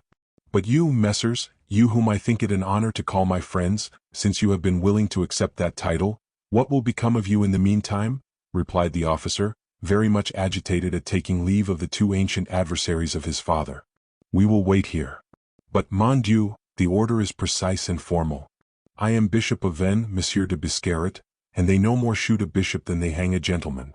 "Ah, yes, monsieur, yes, monseigneur," replied Biscarat. "It is true, you are right, there is still that chance for you. Then I will depart, I will repair to the commander of the expedition, the king's lieutenant. Adieu. Then, messers, or rather to meet again, I hope." The worthy officer, jumping upon a horse given him by Aramis, departed in the direction of the sound of cannon, which, by surging the crowd into the fort, had interrupted the conversation of the two friends with their prisoner. Aramis watched the departure, and when left alone with Porthos, "Well, do you comprehend?" said he. "Ma foi, no. Did not Biscarat inconvenience you here?" "No, he is a brave fellow." "Yes, but the grotto of Loch Maria, is it necessary all the world should know it?" "Ah, that is true, I comprehend. We are going to escape by the cavern." "If you please," cried Aramis gaily. "Forward, friend Porthos, our boat awaits us. King Louis has not caught us, yet." Chapter 47. The Grotto of Loch Maria. The cavern of Loch Maria was sufficiently distant from the mole to render it necessary for our friends to husband their strength in order to reach it. Besides, night was advancing, midnight had struck at the fort. Porthos and Aramis were loaded with money and arms. They walked, then, across the heath, which stretched between the mole and the cavern, listening to every noise, in order better to avoid an ambush. From time to time, on the road which they had carefully left on their left, passed fugitives coming from the interior, at the news of the landing of the royal troops. Aramis and Porthos, concealed behind some projecting mass of rock, collected the words that escaped from the poor people, who fled, trembling, carrying with them their most valuable effects, and tried, whilst listening to their complaints, to gather something from them for their own interest. At length, after a rapid race, frequently interrupted by prudent stoppages, they reached the deep grottos, in which the prophetic Bishop of Vannes had taken care to have secreted a bark capable of keeping the sea at this fine season. "My good friend," said Porthos, panting vigorously, "we have arrived, it seems. But I thought you spoke of 3 men, 3 servants, who were to accompany us. I don't see them. Where are they?" "Why should you see them, Porthos?" replied Aramis. "They are certainly waiting for us in the cavern, and no doubt are resting, having accomplished their rough and difficult task." Aramis stopped Porthos, who was preparing to enter the cavern. "Will you allow me, my friend," said he to the giant, "to pass in first? I know the signal I have given to these men, who, not hearing it, would be very likely to fire upon you or slash away with their knives in the dark." "Go on then, Aramis, go on, go first, you impersonate wisdom and foresight, go. There is that fatigue again of which I spoke to you. It has just seized me afresh." Aramis left Porthos sitting at the entrance of the grotto, and bowing his head, he penetrated into the interior of the cavern, imitating the cry of the owl. A little plaintive cooing, a scarcely distinct echo, replied from the depths of the cave. Aramis pursued his way cautiously, and soon was stopped by the same kind of cry as he had first uttered, within 10 paces of him. "Are you there, Eve?" said the bishop. Yes, Monseigneur, Gen is here likewise. His son accompanies us. That is well. Are all things ready? Yes, Monseigneur. Go to the entrance of the grottos, my good Eve, and you will there find the Seigneur de Pierrefonds, who is resting after the fatigue of our journey. And if he should happen not to be able to walk, lift him up, and bring him hither to me. The three men obeyed. But the recommendation given to his servants was superfluous. Porthos, refreshed, had already commenced the descent, and his heavy step resounded amongst the cavities, formed and supported by columns of porphyry and granite. As soon as the Seigneur de Bracieux had rejoined the bishop, the Bretons lighted a lantern with which they were furnished, and Porthos assured his friend that he felt as strong again as ever. "Let us inspect the boat," said Aramis, "and satisfy ourselves at once what it will hold." "Do not go too near with the light," said the patron Eve, "for as you desired me, Monseigneur, I have placed under the bench of the poop, in the coffer you know of, the barrel of powder, and the musket charges that you sent me from the fort." "Very well," said Aramis, and taking the lantern himself, he examined minutely all parts of the canoe, with the precautions of a man who is neither timid nor ignorant in the face of danger. The canoe was long, light, drawing little water, thin of keel. In short, one of those that have always been so aptly built at Belle-Isle, a little high in its sides, solid upon the water, very manageable, furnished with planks which, in uncertain weather, formed a sort of deck over which the waves might glide, so as to protect the rowers. In two well-closed coffers, placed beneath the benches of the prow and the poop, Aramis found bread, biscuit, dried fruits, a quarter of bacon, a good provision of water in leathern bottles, the whole forming rations sufficient for people who did not mean to quit the coast, and would be able to revictual if necessity commanded. The arms, 8 muskets and as many horse pistols, were in good condition and all loaded. There were additional oars in case of accident, and that little sail called trinquet, which assists the speed of the canoe at the same time the boatmen row, and is so useful when the breeze is slack. When Aramis had seen to all these things and appeared satisfied with the result of his inspection, "Let us consult Porthos," said he, "to know if we must endeavor to get the boat out by the unknown extremity of the grotto, following the descent and the shade of the cavern, or whether it be better, in the open air, to make it slide upon its rollers through the bushes, leveling the road of the little beach, which is but 20 feet high, and gives, at high tide, 3 or 4 fathoms of good water upon a sound bottom." "It must be as you please, Monseigneur," replied the skipper Eve respectfully, "but I don't believe that by the slope of the cavern, and in the dark in which we shall be obliged to maneuver our boat, the road will be so convenient as the open air. I know the beach well, and can certify that it is as smooth as a grass plot in a garden. The interior of the grotto, on the contrary, is rough, without reckoning, Monseigneur, that at its extremity we shall come to the trench which leads into the sea, and perhaps the canoe will not pass down it." "I have made my calculation," said the bishop, "and I am certain it will pass." "So be it. I wish it may, Monseigneur," continued Eve, "but your Highness knows very well that to make it reach the extremity of the trench, there is an enormous stone to be lifted, that under which the fox always passes, and which closes the trench like a door." "It can be raised," said Porthos. "That is nothing." "Oh, I know that Monseigneur has the strength of 10 men, replied Eve, "but that is giving him a great deal of trouble." "I think the skipper may be right," said Aramis. "Let us try the open-air passage." "The more so, Monseigneur," continued the fisherman, "that we should not be able to embark before day, it will require so much labor, and that as soon as daylight appears, a good vidette placed outside the grotto would be necessary, indispensable even, to watch the maneuvers of the lighters or cruisers that are on the lookout for us." "Yes, yes, Eve, your reasons are good. We will go by the beach." And the 3 robust Bretons went to the boat, and were beginning to place their rollers underneath it to put it in motion, when the distant barking of dogs was heard, proceeding from the interior of the island. Aramis darted out of the grotto, followed by Porthos. Dawn just tinted with purple and white the waves and plain. Through the dim light, melancholy fir trees waved their tender branches over the pebbles, and long flights of crows were skimming with their black wings the shimmering fields of buckwheat. In a quarter of an hour it would be clear daylight. The wakened birds announced it to all nature. The barkings which had been heard, which had stopped the 3 fishermen engaged in moving the boat, and had brought Aramis and Porthos out of the cavern, now seemed to come from a deep gorge within about a league of the grotto. "It is a pack of hounds," said Porthos. "The dogs are on a scent." "Who can be hunting at such a moment as this?" said Aramis. "And this way particularly," continued Porthos, "where they might expect the army of the royalists. The noise comes nearer." "Yes, you are right, Porthos, the dogs are on a scent." "But Eve," cried Aramis, Come here. Come here. Yves ran towards him, letting fall the cylinder which he was about to place under the boat when the bishop's call interrupted him. "What is the meaning of this hunt, skipper?" said Porthos. "Monseigneur, I cannot understand it," replied the Breton. "It is not at such a moment that the Seigneur de Locmaria would hunt. No, and yet the dogs. Unless they have escaped from the kennel." "No," said Guin, "they are not the Seigneur de Locmaria's hounds." "In common prudence," said Aramis, "let us go back into the grotto. The voices evidently draw nearer, we shall soon know what we have to trust to."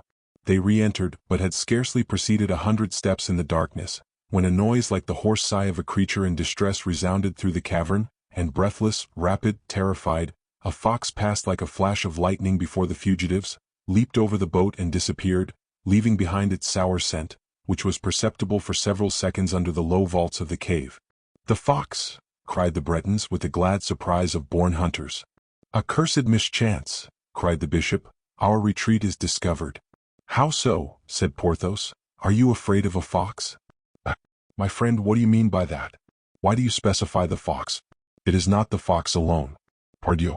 But don't you know, Porthos, that after the foxes come hounds and after hounds men?" Porthos hung his head. As though to confirm the words of Aramis, they heard the yelping pack approach with frightful swiftness upon the trail. 6 foxhounds burst at once upon the little heath, with mingling yelps of triumph. "There are the dogs plain enough," said Aramis, posted on the lookout behind a chink in the rocks. "Now who are the huntsmen?" "If it is the Seigneur de Locmaria's," replied the sailor, "he will leave the dogs to hunt the grotto, for he knows them and will not enter in himself, being quite sure that the fox will come out the other side. It is there he will wait for him." "It is not the Seigneur de Locmaria who is hunting," replied Aramis, turning pale in spite of his efforts to maintain a placid countenance. "Who is it then?" said Porthos. "Look." Porthos applied his eye to the slit, and saw at the summit of a hillock a dozen horsemen urging on their horses in the track of the dogs, shouting, "Tayot! Tayot!" "The guards?" said he. "Yes, my friend, the king's guards." "The king's guards? Do you say, Monseigneur?" cried the Bretons, growing pale in turn. "With Biscarat at their head, mounted upon my grey horse," continued Aramis. The hounds at the same moment rushed into the grotto like an avalanche, and the depths of the cavern were filled with their deafening cries. "Ah, the devil!" said Aramis, resuming all his coolness at the sight of this certain, inevitable danger. "I am perfectly satisfied we are lost, but we have at least one chance left. If the guards who follow their hounds happen to discover there is an issue to the grotto, there is no help for us, for on entering they must see both ourselves and our boat. The dogs must not go out of the cavern. Their masters must not enter." "That is clear," said Porthos. "You understand," added Aramis with a rapid precision of command, "there are 6 dogs that will be forced to stop at the great stone under which the fox has glided, but at the too narrow opening of which they must be themselves stopped and killed." The Bretons sprang forward, knife in hand. In a few minutes there was a lamentable concert of angry barks and mortal howls, and then silence. "That's well," said Aramis coolly. "Now for the masters." "What is to be done with them?" said Porthos. "Wait their arrival, conceal ourselves, and kill them." "Kill them," replied Porthos. "There are 16, said Aramis, "at least at present." "And well armed," added Porthos with a smile of consolation. "It will last about 10 minutes, said Aramis. "To work." And with a resolute air he took up a musket, and placed a hunting knife between his teeth. "Yves, Guin, and his son," continued Aramis, "will pass the muskets to us. You, Porthos, will fire when they are close. We shall have brought down, at the lowest computation, 8 before the others are aware of anything, that is certain. Then there are 5 of us, will dispatch the other 8, knife in hand." "And poor Biscarat?" said Porthos. Aramis reflected a moment. "Biscarat first," replied he coolly. "He knows us." Chapter 48. The Grotto. In spite of the sort of divination which was the remarkable side of the character of Aramis, the event, subject to the risks of things over which uncertainty presides, did not fall out exactly as the Bishop of Vannes had foreseen. Biscarat, better mounted than his companions, arrived first at the opening of the grotto, and comprehended that fox and hounds were one and all engulfed in it. Only, struck by that superstitious terror which every dark and subterraneous way naturally impresses upon the mind of man, he stopped at the outside of the grotto, and waited till his companions should have assembled round him. "Well," asked the young men, coming up, out of breath and unable to understand the meaning of this inaction. Well, I cannot hear the dogs. They and the fox must all be lost in this infernal cavern. They were too close up, said one of the guards, to have lost scent all at once. Besides, we should hear them from one side or another. They must, as Biscarat says, be in this grotto. But then, said one of the young men, why don't they give tongue? It is strange, muttered another. Well, but, said a fourth, let us go into this grotto. Does it happen to be forbidden we should enter it? No, replied Biscarat. Only, as it looks as dark as a wolf's mouth, we might break our necks in it. Witness the dogs, said a guard, who seemed to have broken theirs. What the devil can have become of them? Asked the young men in chorus. And every master called his dog by his name, whistled to him in his favorite mode, without a single one replying to either call or whistle. It is perhaps an enchanted grotto, said Biscarat. Let us see. And, jumping from his horse, he made a step into the grotto. Stop, stop. I will accompany you, said one of the guards, on seeing Biscarat disappear in the shades of the cavern's mouth. No, replied Biscarat, there must be something extraordinary in the place. Don't let us risk ourselves all at once. If in 10 minutes you do not hear of me, you can come in, but not all at once. Be it so, said the young man, who, besides, did not imagine that Biscarat ran much risk in the enterprise. We will wait for you. And without dismounting from their horses, they formed a circle round the grotto. Biscarat entered then alone, and advanced through the darkness till he came in contact with the muzzle of Porthos's musket. The resistance which his chest met with astonished him. He naturally raised his hand and laid hold of the icy barrel. At the same instant, Yves lifted a knife against the young man, which was about to fall upon him with all force of a Breton's arm, when the iron wrist of Porthos stopped it halfway. Then, like low muttering thunder, his voice growled in the darkness, I will not have him killed. Biscarat found himself between a protection and a threat, the one almost as terrible as the other. However brave the young man might be, he could not prevent a cry escaping him, which Aramis immediately suppressed by placing a handkerchief over his mouth. Monsieur de Biscarat, said he in a low voice, we mean you no harm, and you must know that if you have recognized us, but at the first word, the first groan, the first whisper, we shall be forced to kill you as we have killed your dogs. Yes, I recognize you, gentlemen, said the officer in a low voice. But why are you here? What are you doing here? Unfortunate men. I thought you were in the fort. And you, monsieur, you were to obtain conditions for us, I think? I did all I was able, messers, but what? But there are positive orders. To kill us. Biscarat made no reply. It would have cost him too much to speak of the cord to gentlemen. Aramis understood the silence of the prisoner. Monsieur Biscarat, said he, you would be already dead if we had not regard for your youth and our ancient association with your father, but you may yet escape from the place by swearing that you will not tell your companions what you have seen. I will not only swear that I will not speak of it, said Biscarat, but I still further swear that I will do everything in the world to prevent my companions from setting foot in the grotto. Biscarat, Biscarat, cried several voices from the outside, coming like a whirlwind into the cave. Reply, said Aramis. Here I am, cried Biscarat. Now begone, we depend on your loyalty. And he left his hold of the young man, who hastily returned towards the light. Biscarat, Biscarat, cried the voices still nearer, and the shadows of several human forms projected into the interior of the grotto. Biscarat rushed to meet his friends in order to stop them, and met them just as they were adventuring into the cave. Aramis and Porthos listened with the intense attention of men whose life depends upon a breath of air. Oh, oh, exclaimed one of the guards as he came to the light, how pale you are. Pale, cried another, you ought to say corpse color. Aye, said the young man, endeavoring to collect his faculties. In the name of heaven. What has happened? Exclaimed all the voices. You have not a drop of blood in your veins, my poor friend, said one of them, laughing. Messers, it is serious, said another. He is going to faint. Does any one of you happen to have any salts? And they all laughed. This hail of jests fell round Biscarat's ears like musket balls in a melee. He recovered himself amidst a deluge of interrogations. What do you suppose I have seen? Asked he. I was too hot when I entered the grotto, and I have been struck with a chill. That is all. But the dogs, have you seen them again? Did you see anything of them? Do you know anything about them? I suppose they have got out some other way. Messers, said one of the young men, there is in that which is going on, in the paleness and silence of our friend, a mystery which Biscarat will not or cannot reveal. Only, and this is certain, Biscarat has seen something in the grotto. Well, for my part, I am very curious to see what it is, even if it is the devil. To the grotto. Messrs, to the grotto. To the grotto, repeated all the voices.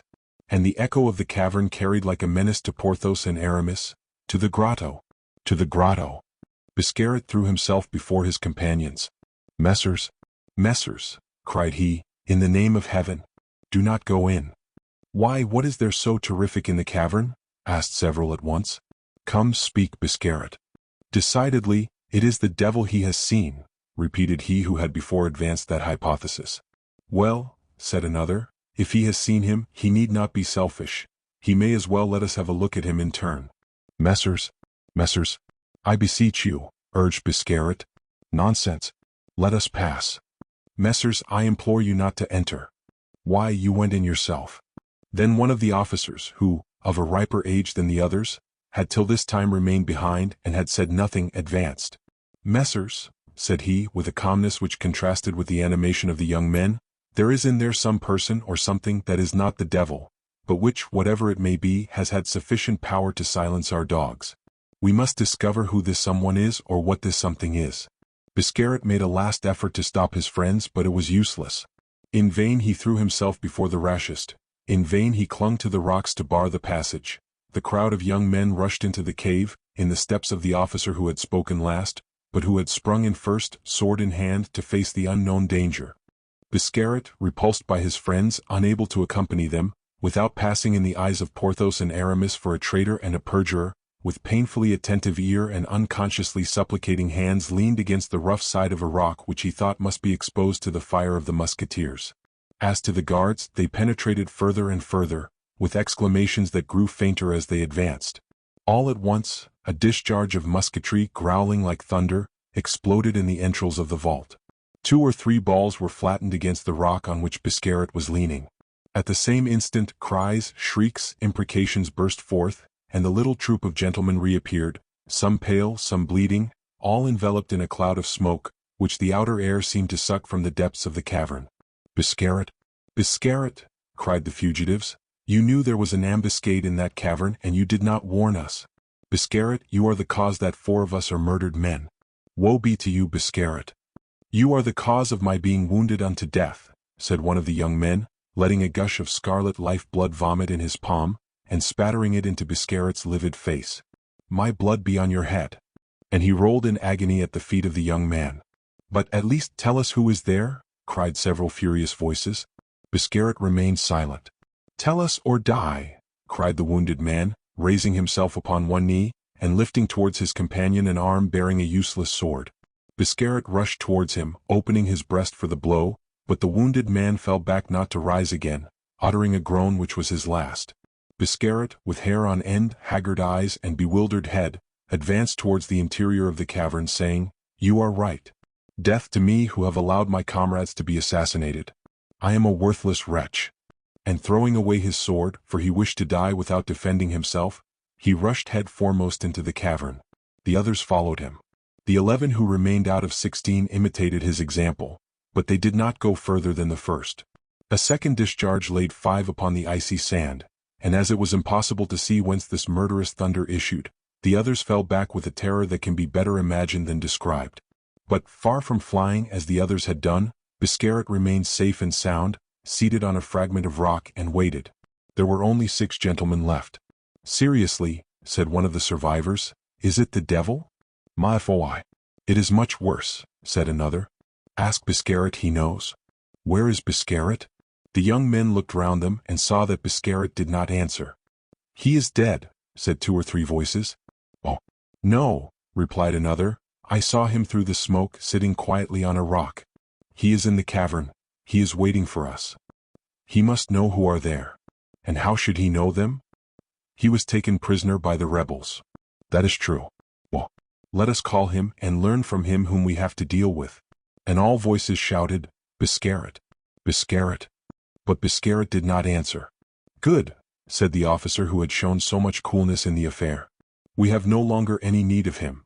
Here are reinforcements coming. In fact, a company of guards, left in the rear by their officers, whom the ardor of the chase had carried away, from 75 to 80 men, arrived in good order, led by their captain and the first lieutenant. The 5 officers hastened to meet their soldiers, and in language the eloquence of which may be easily imagined, they related the adventure and asked for aid. The captain interrupted them. "Where are your companions?" demanded he. "Dead. But there were 16 of you.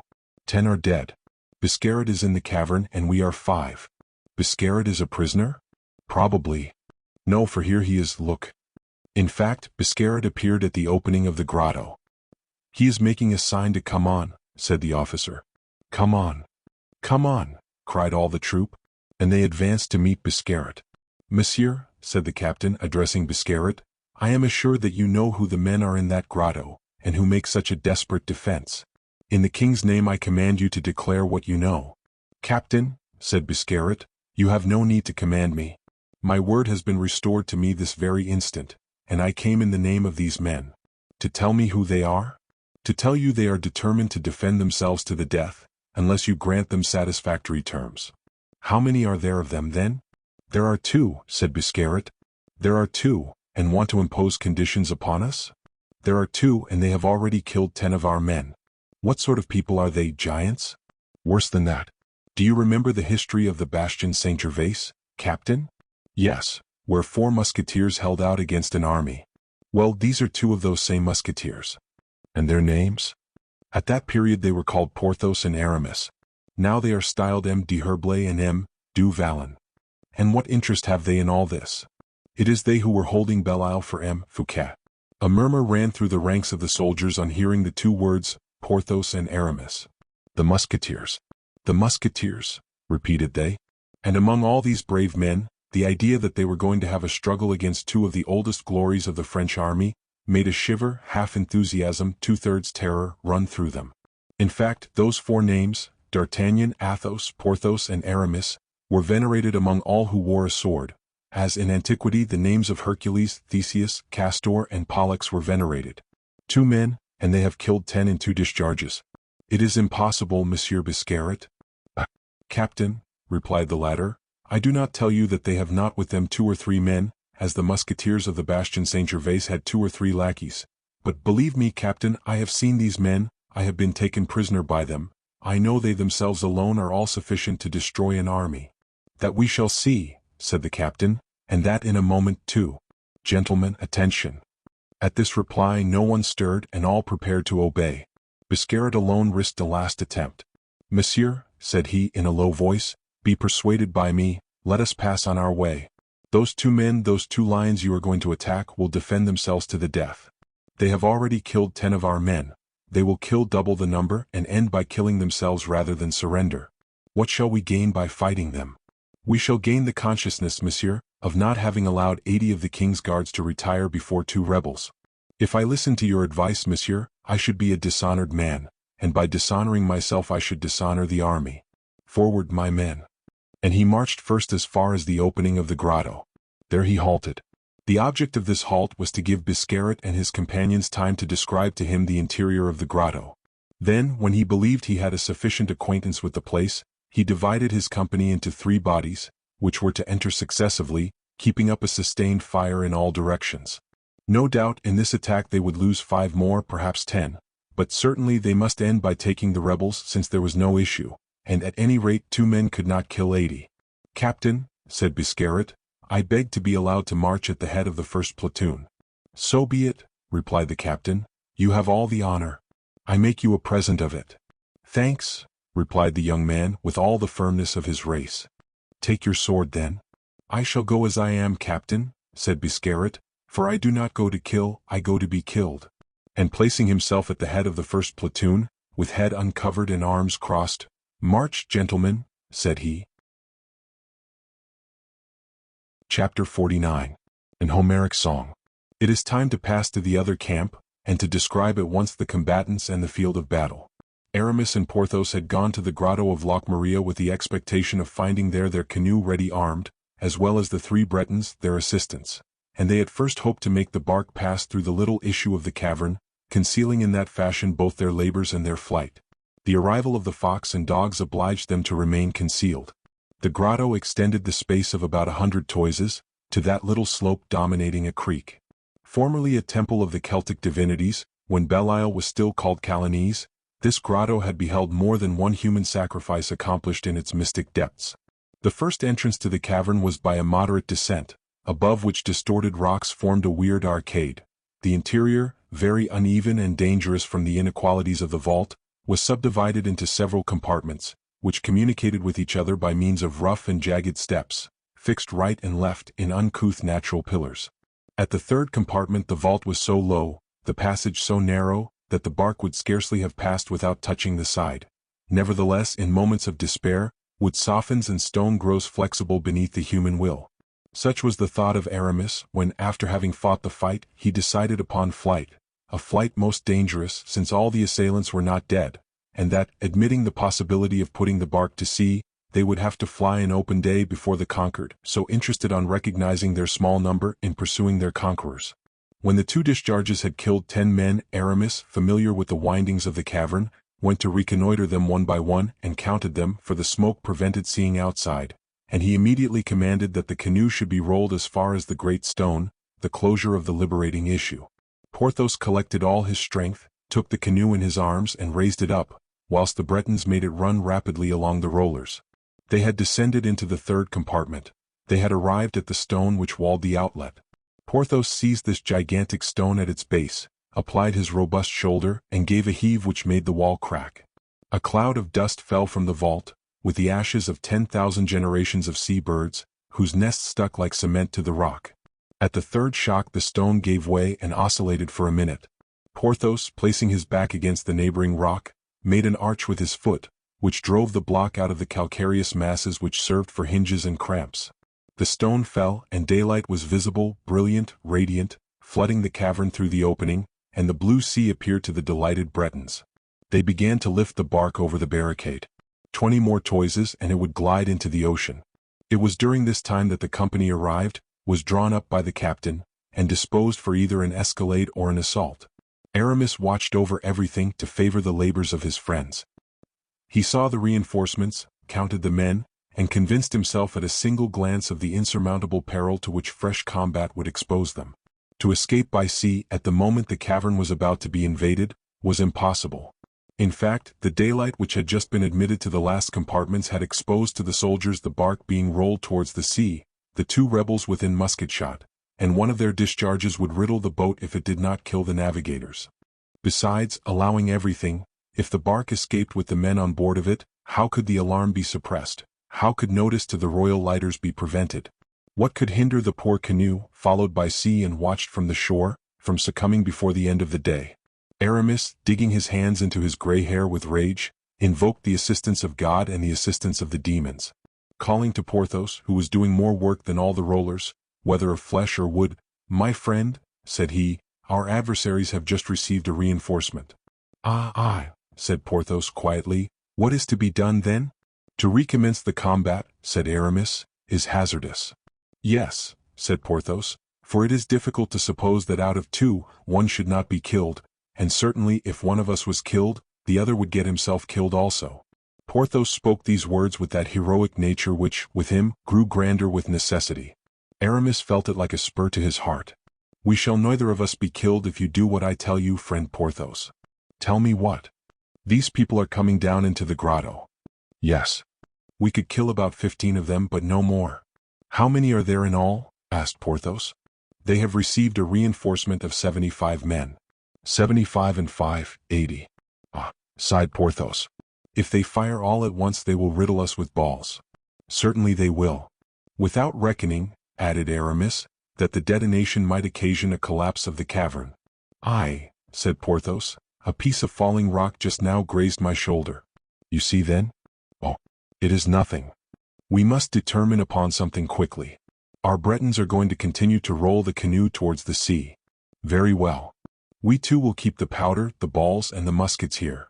"But only 2, my dear Aramis. We shall never fire 3 shots together," said Porthos innocently. "The defense by musketry is a bad one." "Find a better, then." "I have found one," said the giant eagerly. "I will place myself in ambuscade behind the pillar with this iron bar, and invisible, unattackable if they come in floods, I can let my bar fall upon their skulls 30 times in a minute. Aye. What do you think of the project? You smile. Excellent, dear friend, perfect. I approve it greatly, only you will frighten them and half of them will remain outside to take us by famine. What we want, my good friend, is the entire destruction of the troop. A single survivor encompasses our ruin. You are right, my friend, but how can we attract them, pray? By not stirring, my good Porthos. Well, we won't stir then, but when they are all together. Then leave it to me, I have an idea. If it is so, and your idea proves a good one, and your idea is most likely to be good, I am satisfied. To your ambuscade, Porthos, and count how many enter. But you, what will you do? Don't trouble yourself about me, I have a task to perform. I think I hear shouts. It is they. To your post. Keep within reach of my voice and hand. Porthos took refuge in the second compartment, which was in darkness, absolutely black. Aramis glided into the third. The giant held in his hand an iron bar of about 50 pounds weight. Porthos handled this lever, which had been used in rolling the bark, with marvelous facility. During this time the Bretons had pushed the bark to the beach. In the further and lighter compartment, Aramis, stooping and concealed, was busy with some mysterious maneuver. A command was given in a loud voice. It was the last order of the captain commandant. 25 men jumped from the upper rocks into the first compartment of the grotto, and having taken their ground, began to fire. The echoes shrieked and barked, the hissing balls seemed actually to rarefy the air, and then opaque smoke filled the vault. To the left! To the left! Cried Biscarat, who, in his first assault, had seen the passage to the second chamber, and who, animated by the smell of powder, wished to guide his soldiers in that direction. The troop, accordingly, precipitated themselves to the left, the passage gradually growing narrower. Biscarat, with his hands stretched forward, devoted to death, marched in advance of the muskets. Come on, exclaimed he, I see daylight. Strike, Porthos, cried the sepulchral voice of Aramis. Porthos breathed a heavy sigh, but he obeyed. The iron bar fell full and direct upon the head of Biscarat, who was dead before he had ended his cry. Then the formidable lever rose 10 times in 10 seconds and made 10 corpses. The soldiers could see nothing, they heard sighs and groans, they stumbled over dead bodies, but as they had no conception of the cause of all this, they came forward jostling each other. The implacable bar, still falling, annihilated the first platoon, without a single sound to warn the second, which was quietly advancing. Only, commanded by the captain, the men had stripped a fir growing on the shore, and with its resinous branches twisted together, the captain had made a flambeau. On arriving at the compartment where Porthos, like the exterminating angel, had destroyed all he touched, the first rank drew back in terror. No firing had replied to that of the guards, and yet their way was stopped by a heap of dead bodies. They literally walked in blood. Porthos was still behind his pillar. The captain, illumining with trembling pine torch this frightful carnage, of which he in vain sought the cause, drew back towards the pillar behind which Porthos was concealed. Then a gigantic hand issued from the shade and fastened on the throat of the captain, who uttered a stifle rattle. His stretched-out arms beating the air, the torch fell and was extinguished in blood. A second after, the corpse of the captain dropped close to the extinguished torch, and added another body to the heap of dead which blocked up the passage. All this was effected as mysteriously as though by magic.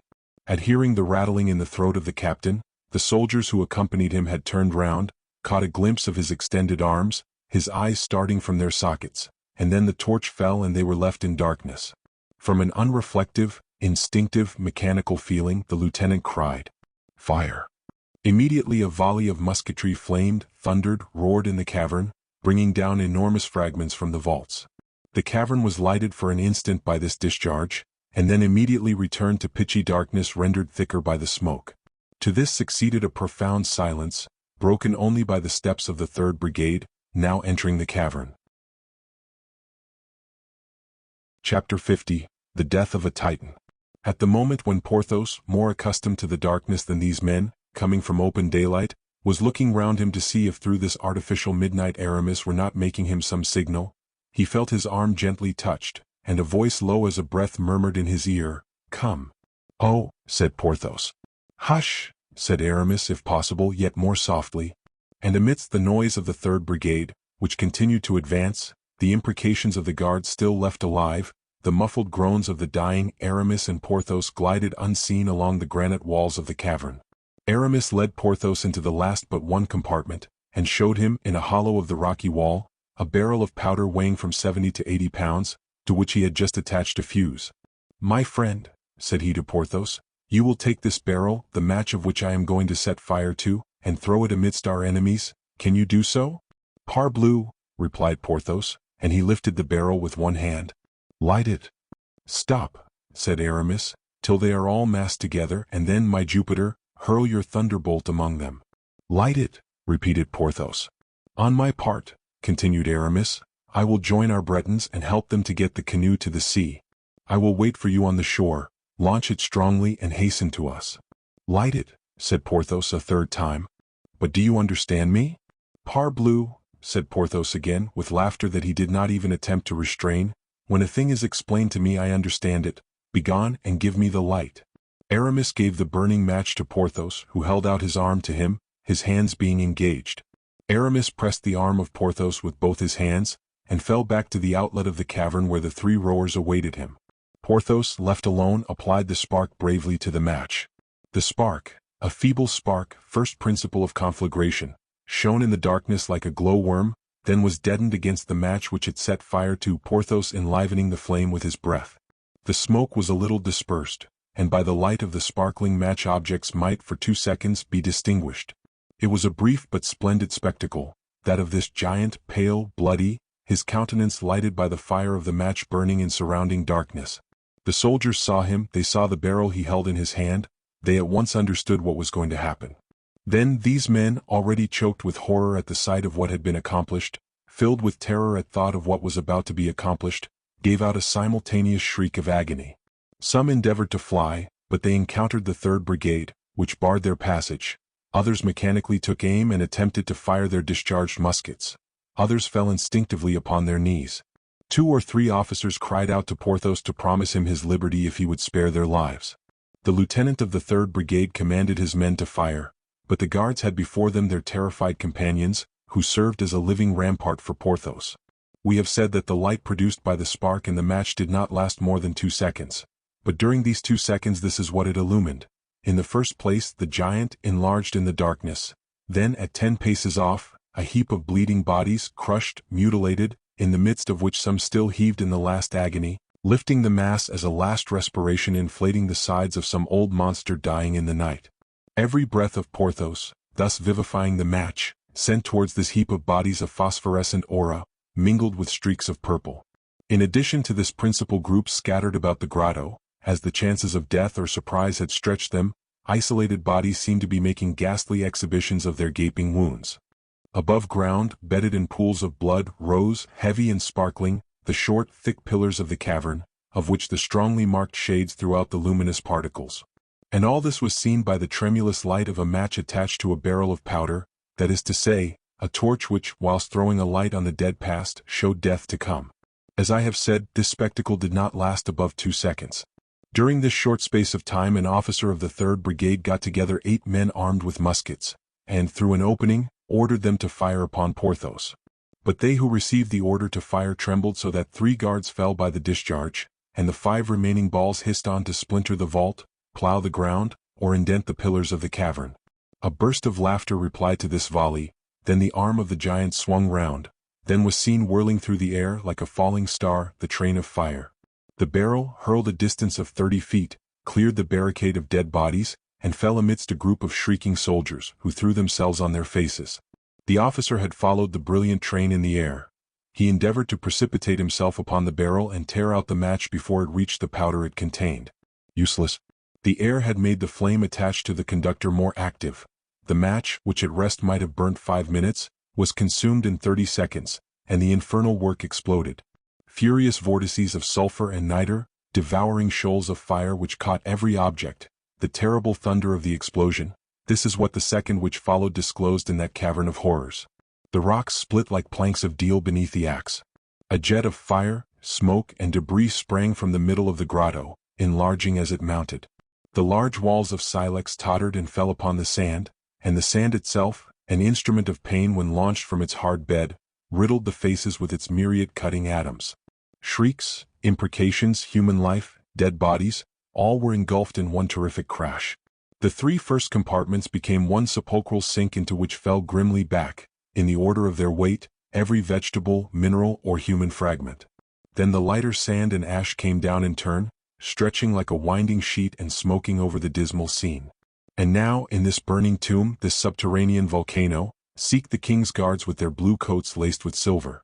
Seek the officers, brilliant in gold, seek for the arms upon which they depended for their defense. One single man has made of all of those things a chaos more confused, more shapeless, more terrible than the chaos which existed before the creation of the world. There remained nothing of the three compartments, nothing by which God could have recognized his handiwork. As for Porthos, after having hurled the barrel of powder amidst his enemies, he had fled as Aramis had directed him to do, and had gained the last compartment into which air, light, and sunshine penetrated through the opening. Scarcely had he turned the angle which separated the third compartment from the fourth when he perceived at 100 paces from him the bark dancing on the waves. There were his friends, their liberty, their life and victory. 6 more of his formidable strides and he would be out of the vault, out of the vault. A dozen of his vigorous leaps and he would reach the canoe. Suddenly he felt his knees give way. His knees seemed powerless, his legs to yield beneath him. Oh, murmured he, there is my weakness seizing me again. I can walk no further. What is this? Aramis perceived him through the opening, and unable to conceive what could induce him to stop thus. Come on, Porthos. Come on, he cried, come quickly. Oh, replied the giant, making an effort that contorted every muscle of his body. Oh, but I cannot. While saying these words he fell upon his knees, but with his mighty hands he clung to the rocks and raised himself up again. Quick, quick, repeated Aramis, bending forward towards the shore, as if to draw Porthos towards him with his arms. Here I am, stammered Porthos, collecting all his strength to make one step more. In the name of heaven. Porthos, make haste. The barrel will blow up. Make haste, monseigneur, shouted the Bretons to Porthos, who was floundering as in a dream. But there was no time. The explosion thundered, earth gaped, the smoke which hurled through the clefts obscured the sky. The sea flowed back as though driven by the blast of flame which darted from the grotto as if from the jaws of some gigantic fiery chimera. The reflux took the bark out 20 toises. The solid rocks cracked to their base and separated like blocks beneath the operation of the wedge. A portion of the vault was carried up towards heaven, as if it had been built of cardboard. The green and blue and topaz conflagration and black lava of liquefactions clashed and combated an instant beneath a majestic dome of smoke, then oscillated, declined, and fell successively the mighty monoliths of rock which the violence of the explosion had not been able to uproot from the bed of ages. They bowed to each other like grave and stiff old men, then prostrating themselves, lay down forever in their dusty tomb. This frightful shock seemed to restore Porthos the strength that he had lost. He arose, a giant among granite giants. But at the moment he was flying between the double hedge of granite phantoms, these latter, which were no longer supported by the corresponding links, began to roll and totter round our Titan, who looked as if precipitated from heaven amidst rocks which he had just been launching. Porthos felt the very earth beneath his feet becoming jelly tremulous.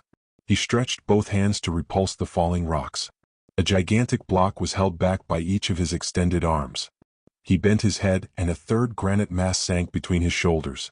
For an instant the power of Porthos seemed about to fail him, but this new Hercules united all his force, and the 2 walls of the prison in which he was buried fell back slowly and gave him place.